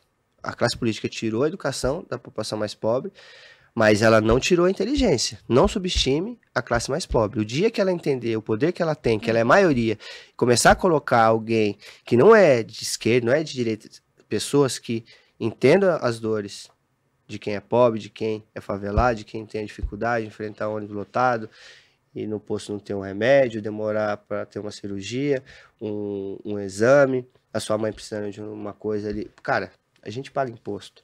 Então a gente merece respeito. A gente não pode estar excluído da sociedade. E através da política a gente vai mudar isso. Só que enquanto a gente estiver escolhendo essa turma de 5ª série, essa turma da internet, pegando papel do chão, se vendendo por um churrasco, uma cesta básica em época de eleição, cara, a gente tá fadado a só ladeira abaixo. A vida do pobre não vai mudar. O que eu vejo que a gente faz no nosso dia a dia, de estender a mão, de fazer... Cara, a gente tá enxugando gelo. A gente atinge as pessoas, mas se a gente não tiver um apoio do poder público, a gente vai ficar enxugando gelo.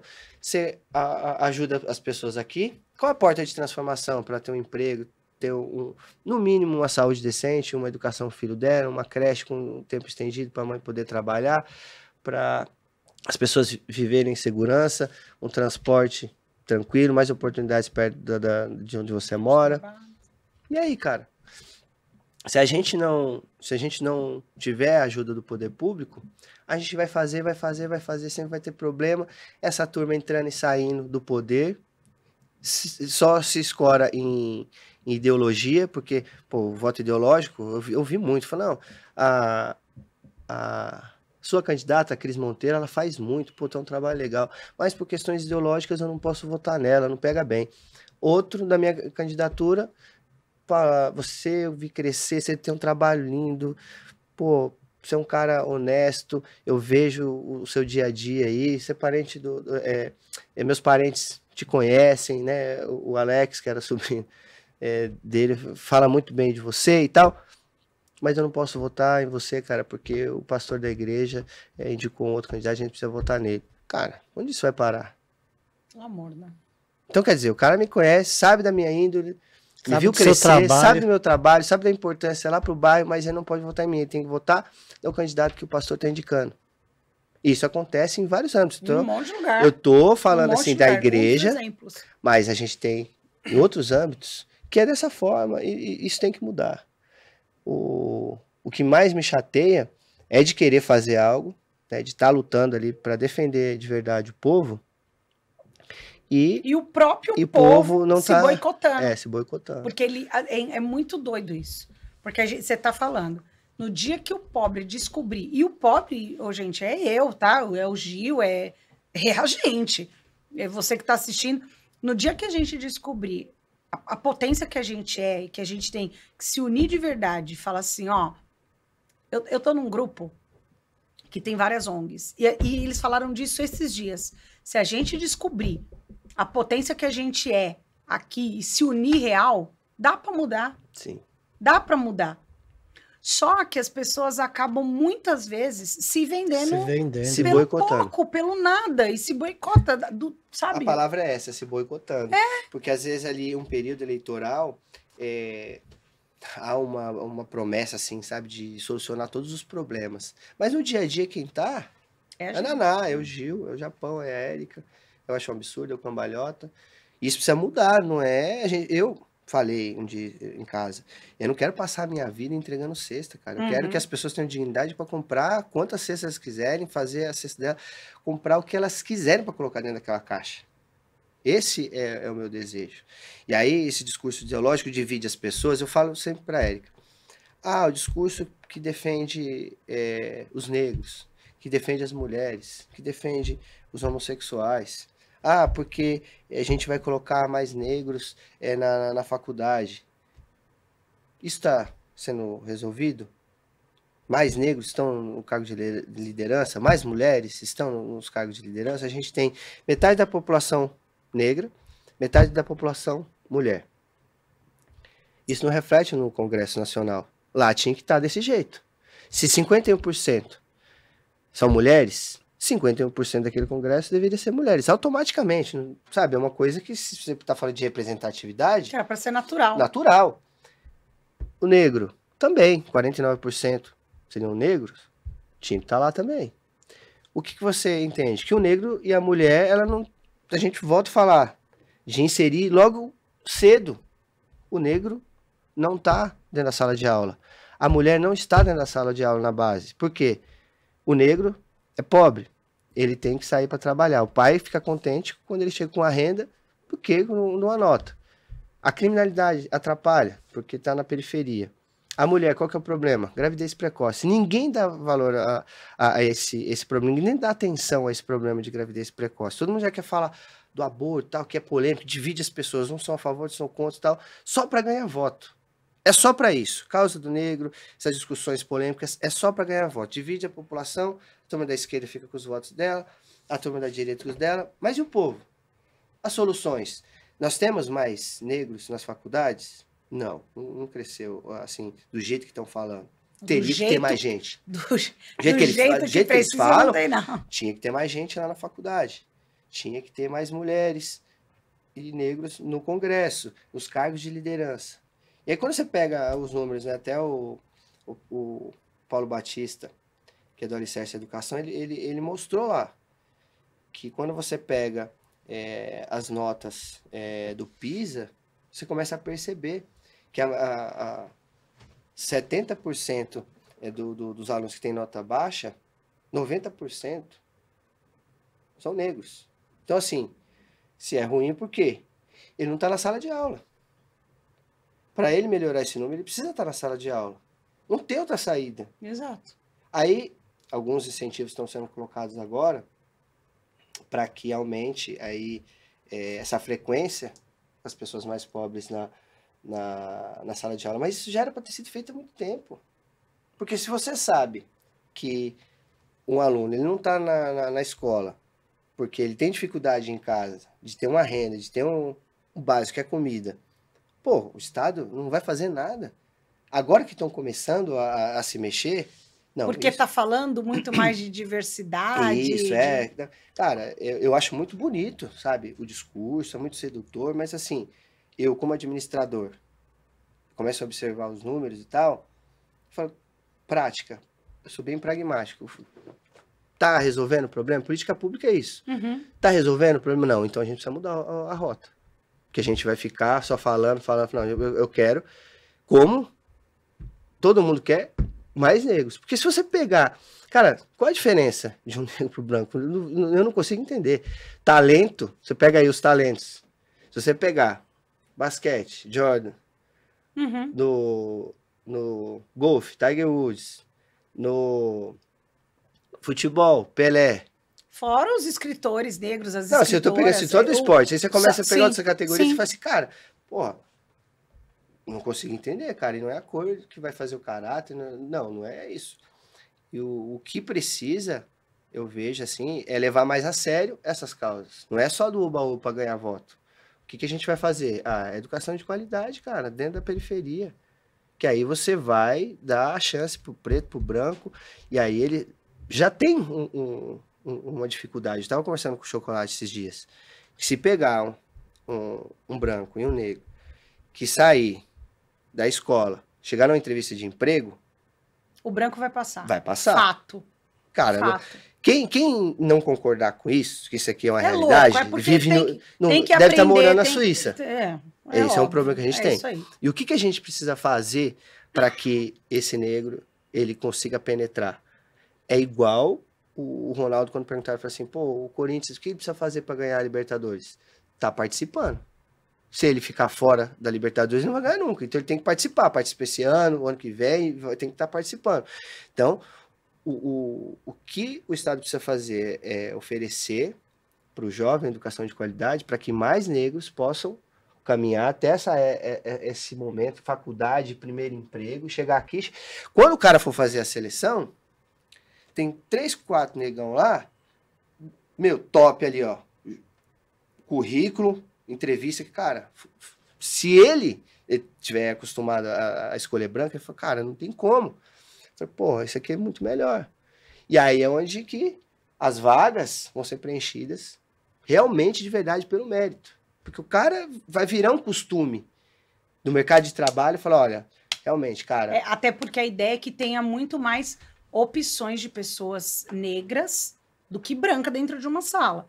Justamente porque a pessoa, se ela tiver o viés racista, que a maioria de nós temos, ela não vai escolher uma pessoa preta. Pode ter 5 pretos e um branco, ela vai escolher o branco. Porque ela não tem letramento racial. Agora, se ela só tem preto, ela vai ter a obrigatoriedade de escolher uma pessoa preta.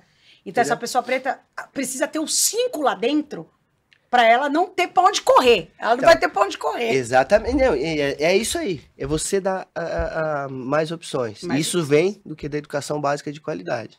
Quando você coloca todo mundo ali, ó, pra jogar, porque tem muita gente fora do jogo. Quando você coloca todo mundo, vai todo mundo jogar. E aí, o que venha é o melhor. Mas todo mundo saindo do mesmo lugar. O que uns defendem, falando, questões ideológicas, mais viés à esquerda, outros de direita. Cara, pra mim isso não vale.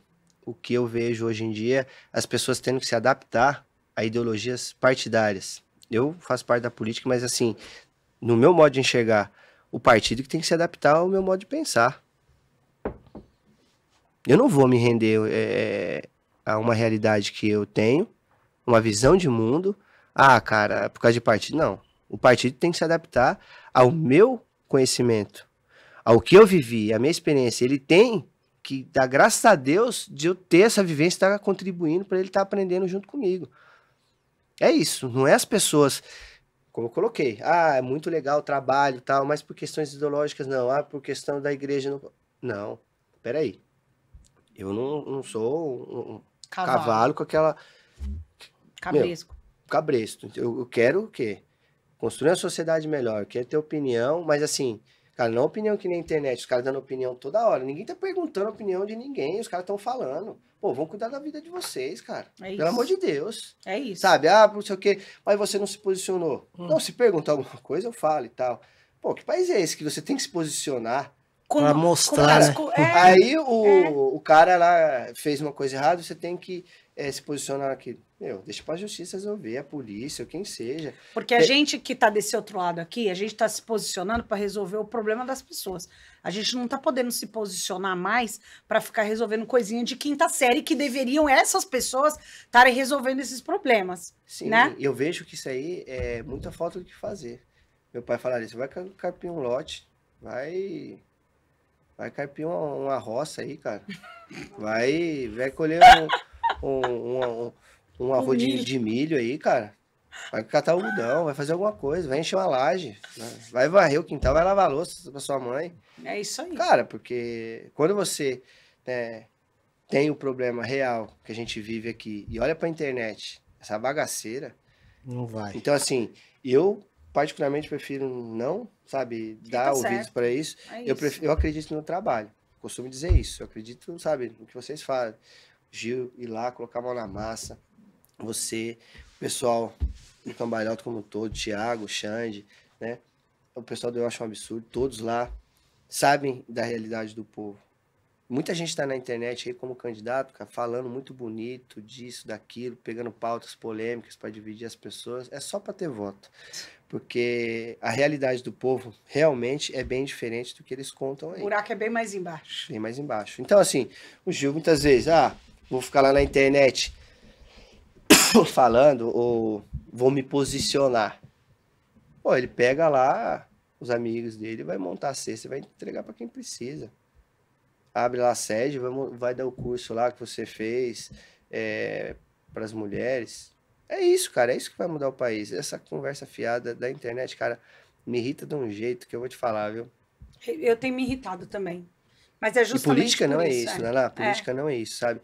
Política eu aprendi com meu pai, não para ser político, mas entendendo. Eu não me via dentro da política, eu vim sendo conduzido para isso agora.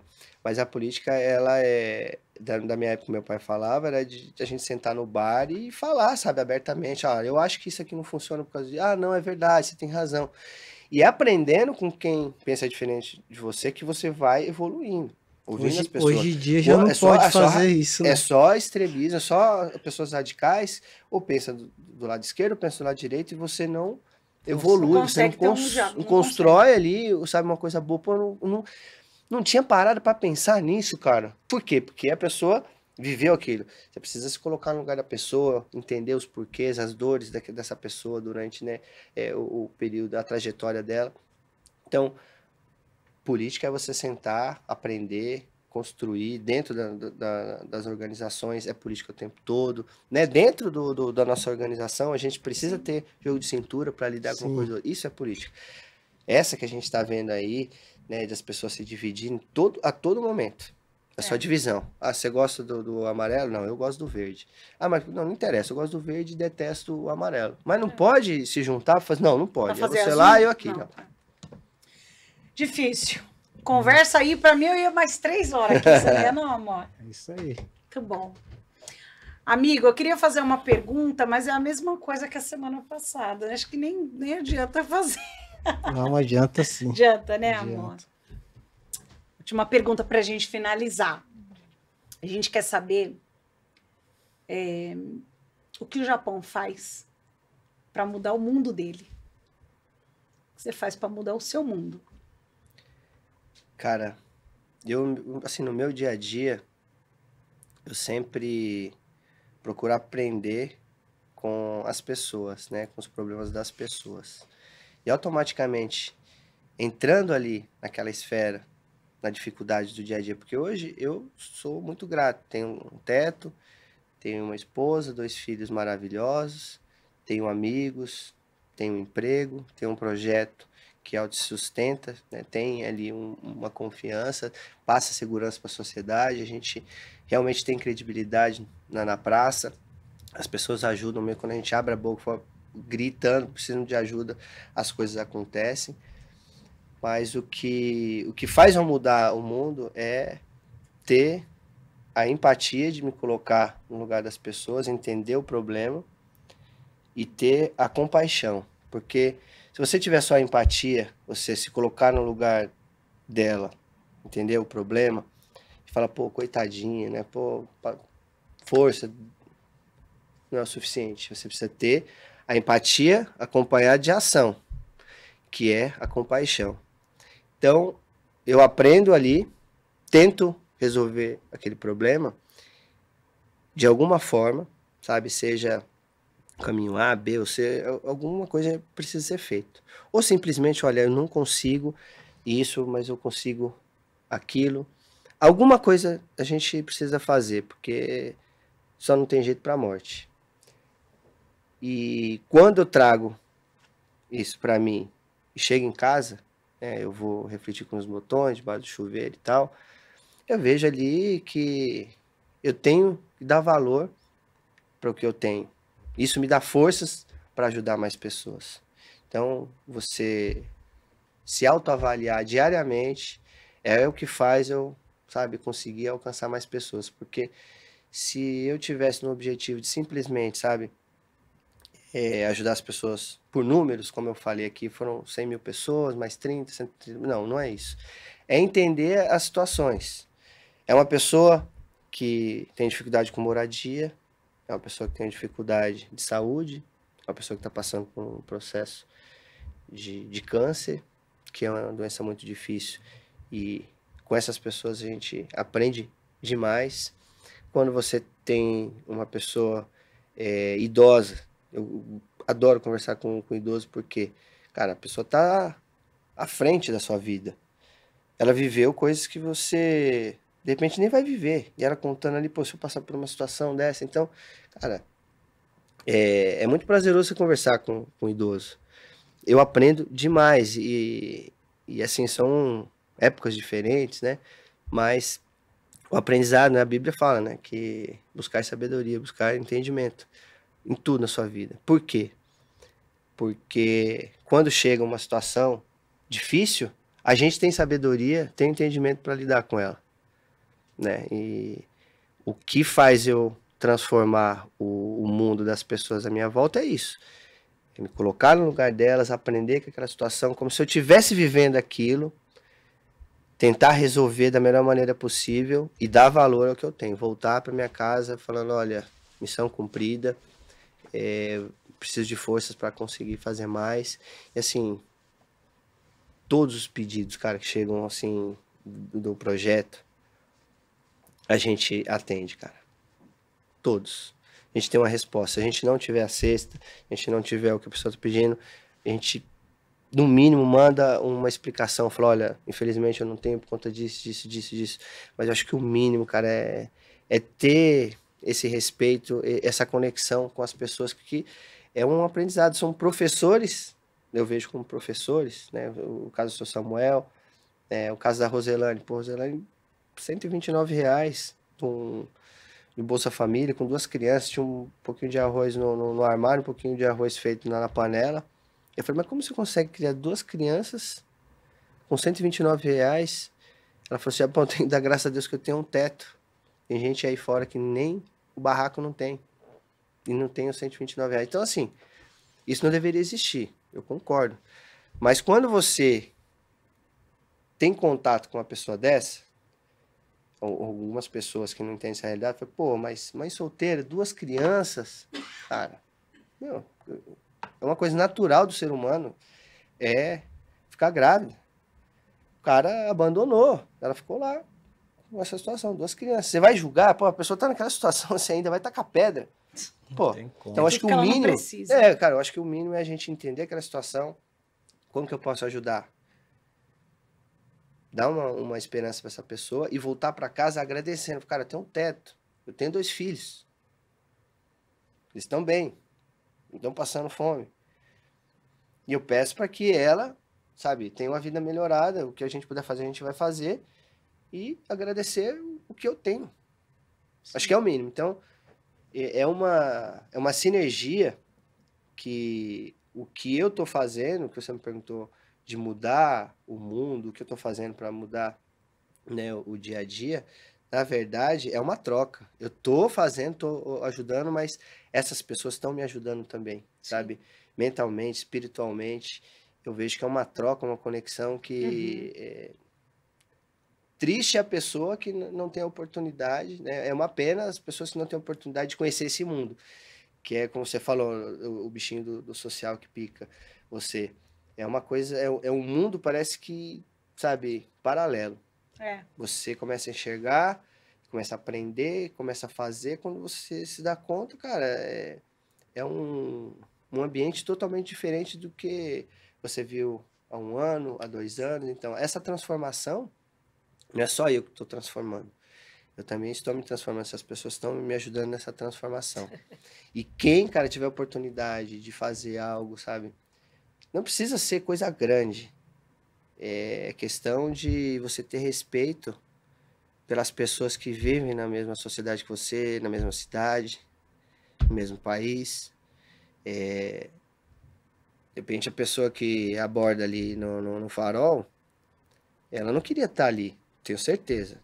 Mas ela, de repente, cara, ela só precisa de uma oportunidade. E não é nem dinheiro, né? É lógico que dinheiro ali naquele momento é muito importante, que é um analgésico.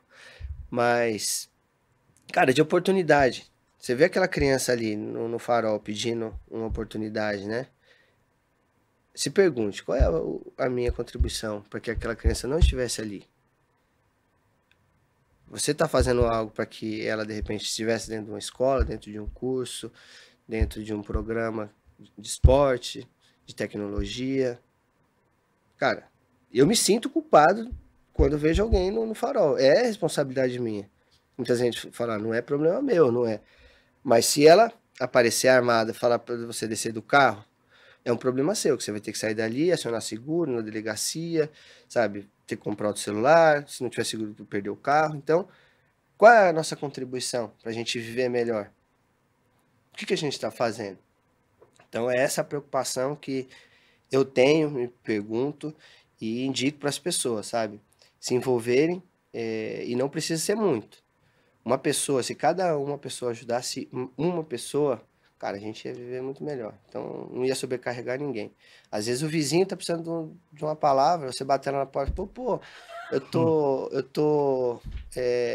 assim, eu percebi que você não tá saindo mais, tal, não te vejo, tá acontecendo algo, precisa de alguma coisa? Cara, às vezes é só uma palavra, a pessoa quer desabafar, às vezes, pô, ajudar a varrer a calçada do vizinho, o cara, pô, tá na internet enchendo o saco, se posicionando, pô, e não consegue ajudar o vizinho.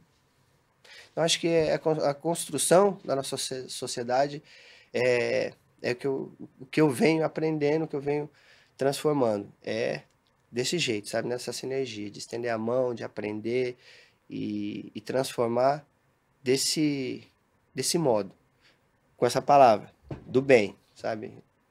Eu tenho muito isso.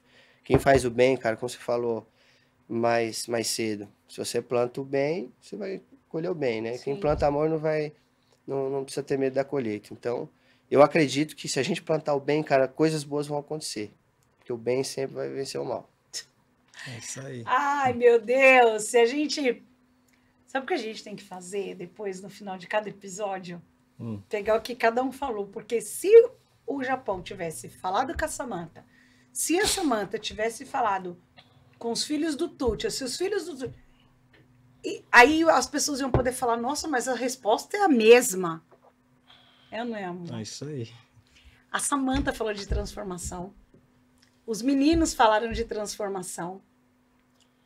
O Thiago e o Xande falaram de transformação. E eu tenho certeza que as outras pessoas que virão falarão de transformação. Porque eu tenho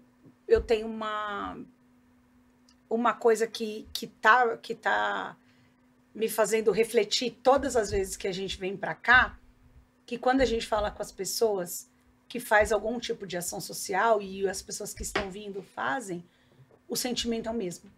Como é igual. É o mesmo sentimento. Por isso que eu falei pro Ju, a gente precisa pegar os cortes de cada final e colocar as respostas. Porque é uma loucura de como é igual. São as mesmas, né? Mas é porque o sentimento é um só. Deixa eu perguntar aí pra você, você tá aprendendo ou como é que é? Sabe por quê? A Samantha falou a mesma coisa de transformação. E aí você vê um cara com esse peso, desse nível, Que isso. né? Com essa Estamos aprendendo. humildade e com essa responsabilidade social. Eu quero saber, você que tá assistindo, o que você tá fazendo? Tem muita coisa pra mudar, né, amor? Vamos mudar de alguma forma. E o que eu tenho para te falar é agradecer por compartilhar essa história maravilhosa com a gente, porque quem tá assistindo aí, é igual a Naná falou, vem ser picado pelo social, que faz muita diferença. Sim. Faz. E você, Japão, eu sou suspeito de falar, mano. Obrigado pela sua amizade, né? E obrigado por tudo que você faz por nós, né, do projeto Cambalhota do Bem. É só gratidão. Eu Obrigado agradeço, de verdade. Cara. Tamo junto sempre. É fácil Bora, falar tem. com um amigo, né? Bora, que tem muita coisa pra gente fazer. Tem. A gente tá muito feliz que vocês vieram. A Erika não apareceu, mas a Erika tá ali sentadinha. Mas a Erika é uma das mulheres muito fortes que tem dentro desse projeto. Tem muita mulher... Eu queria falar uma palavrão. Tem muita mulher embaçada nesse lugar. Tem mesmo, eu sou fã das meninas. Cê é louco. Se a Exatamente. gente tivesse mais duas aqui, nós ia Cê é ser louco. potência. É isso. Mas virão, amor. Mas Sim, virão. Virão. Mas vocês são demais. Todas as meninas. Eu não vou falar nome, que aí eu vou esquecer de uma. Vai ficar chato. Mas DNA. todo mundo, como é incrível. É bom estar lá, a sintonia é boa, elas são do corre, é do corre mesmo. É bom quando a gente vai na festa um do outro. Eu É fui missão dada, é missão cumprida. Missão dada é missão cumprida. A gente estava na última festa lá da festa junina, faltava gente na barraca do pastel, a Elaine falou, cai pra dentro, eu falei, é agora, vambora. Isso aí. É bom demais, é bom, é incrível. Só agradecer. Só gratidão. Que privilégio. Eu tenho muitos privilégios na vida. Muitos. E Deus me dá muito privilégio de ter amizade boa. Né? E as pedras se encontram, né? Sim. Nada por acaso, como a gente começou falando, né? Tudo tem um porquê, tudo tem um propósito, tem uma explicação. De repente a gente não entende agora, né? No momento, mas as respostas vão aparecendo e lá na frente a gente vai falar, olha, você vê? Pô, a gente se encontrou, pessoas, é propósito e a gente só vai trazendo massa pro bolo e quando vê, vai estar gigante. É isso aí. Feliz. Feliz, feliz. É nóis. Pessoal, obrigada mais uma vez por ouvir, por assistir, por participar. Não esquece de seguir a gente na rede social do Cambalhota. Não esquece de seguir a gente no site, de entrar no nosso site, de entrar no Eu Acho um Absurdo, que é a ONG do Japão e da Érica. Conhece o trabalho também do Edson Japão lá no Exatamente. Instagram, porque o trabalho é potência. É @ isso. Edson Japão BR, @ Eu Acho um Absurdo. Tamo junto. Entra lá, tá? Agora, o mais importante, não esquece de doar não, tá bom? Lembra que a gente falou que eu tô precisando de uma sala para colocar a Samanta com aquelas mulheres? Vamos doar? Ó, e uma coisa que é importante a gente falar para as pessoas, né, que querem ajudar, né, nessa causa social de fazer diferença na vida das pessoas. Existem 3 maneiras de vocês ajudarem. A primeira é a financeira, que sem grana a gente não consegue manter as coisas. Outra coisa é o trabalho voluntário, quem tem tempo, né, venha fazer parte do time. E se você não tem tempo, não tem dinheiro, cara, só de compartilhar o nosso trabalho, de repente a pessoa que mais vai poder ajudar ou ser voluntário tá na sua rede social. Então, ou você doa com grana, ou com tempo, sendo voluntário, ou compartilhando. Se você compartilhar, já vai estar ajudando pra caramba. É isso. Tá vendo? Eu acho que no próximo coisa a gente põe o Japão aqui para apresentar. O que você acha, amor? Bem, Obrigado. Bom dia, boa noite, boa tarde. Eu nunca sei o horário que você tá assistindo. Beijo. Beijo. Tchau, tchau. Foi bom demais. junto.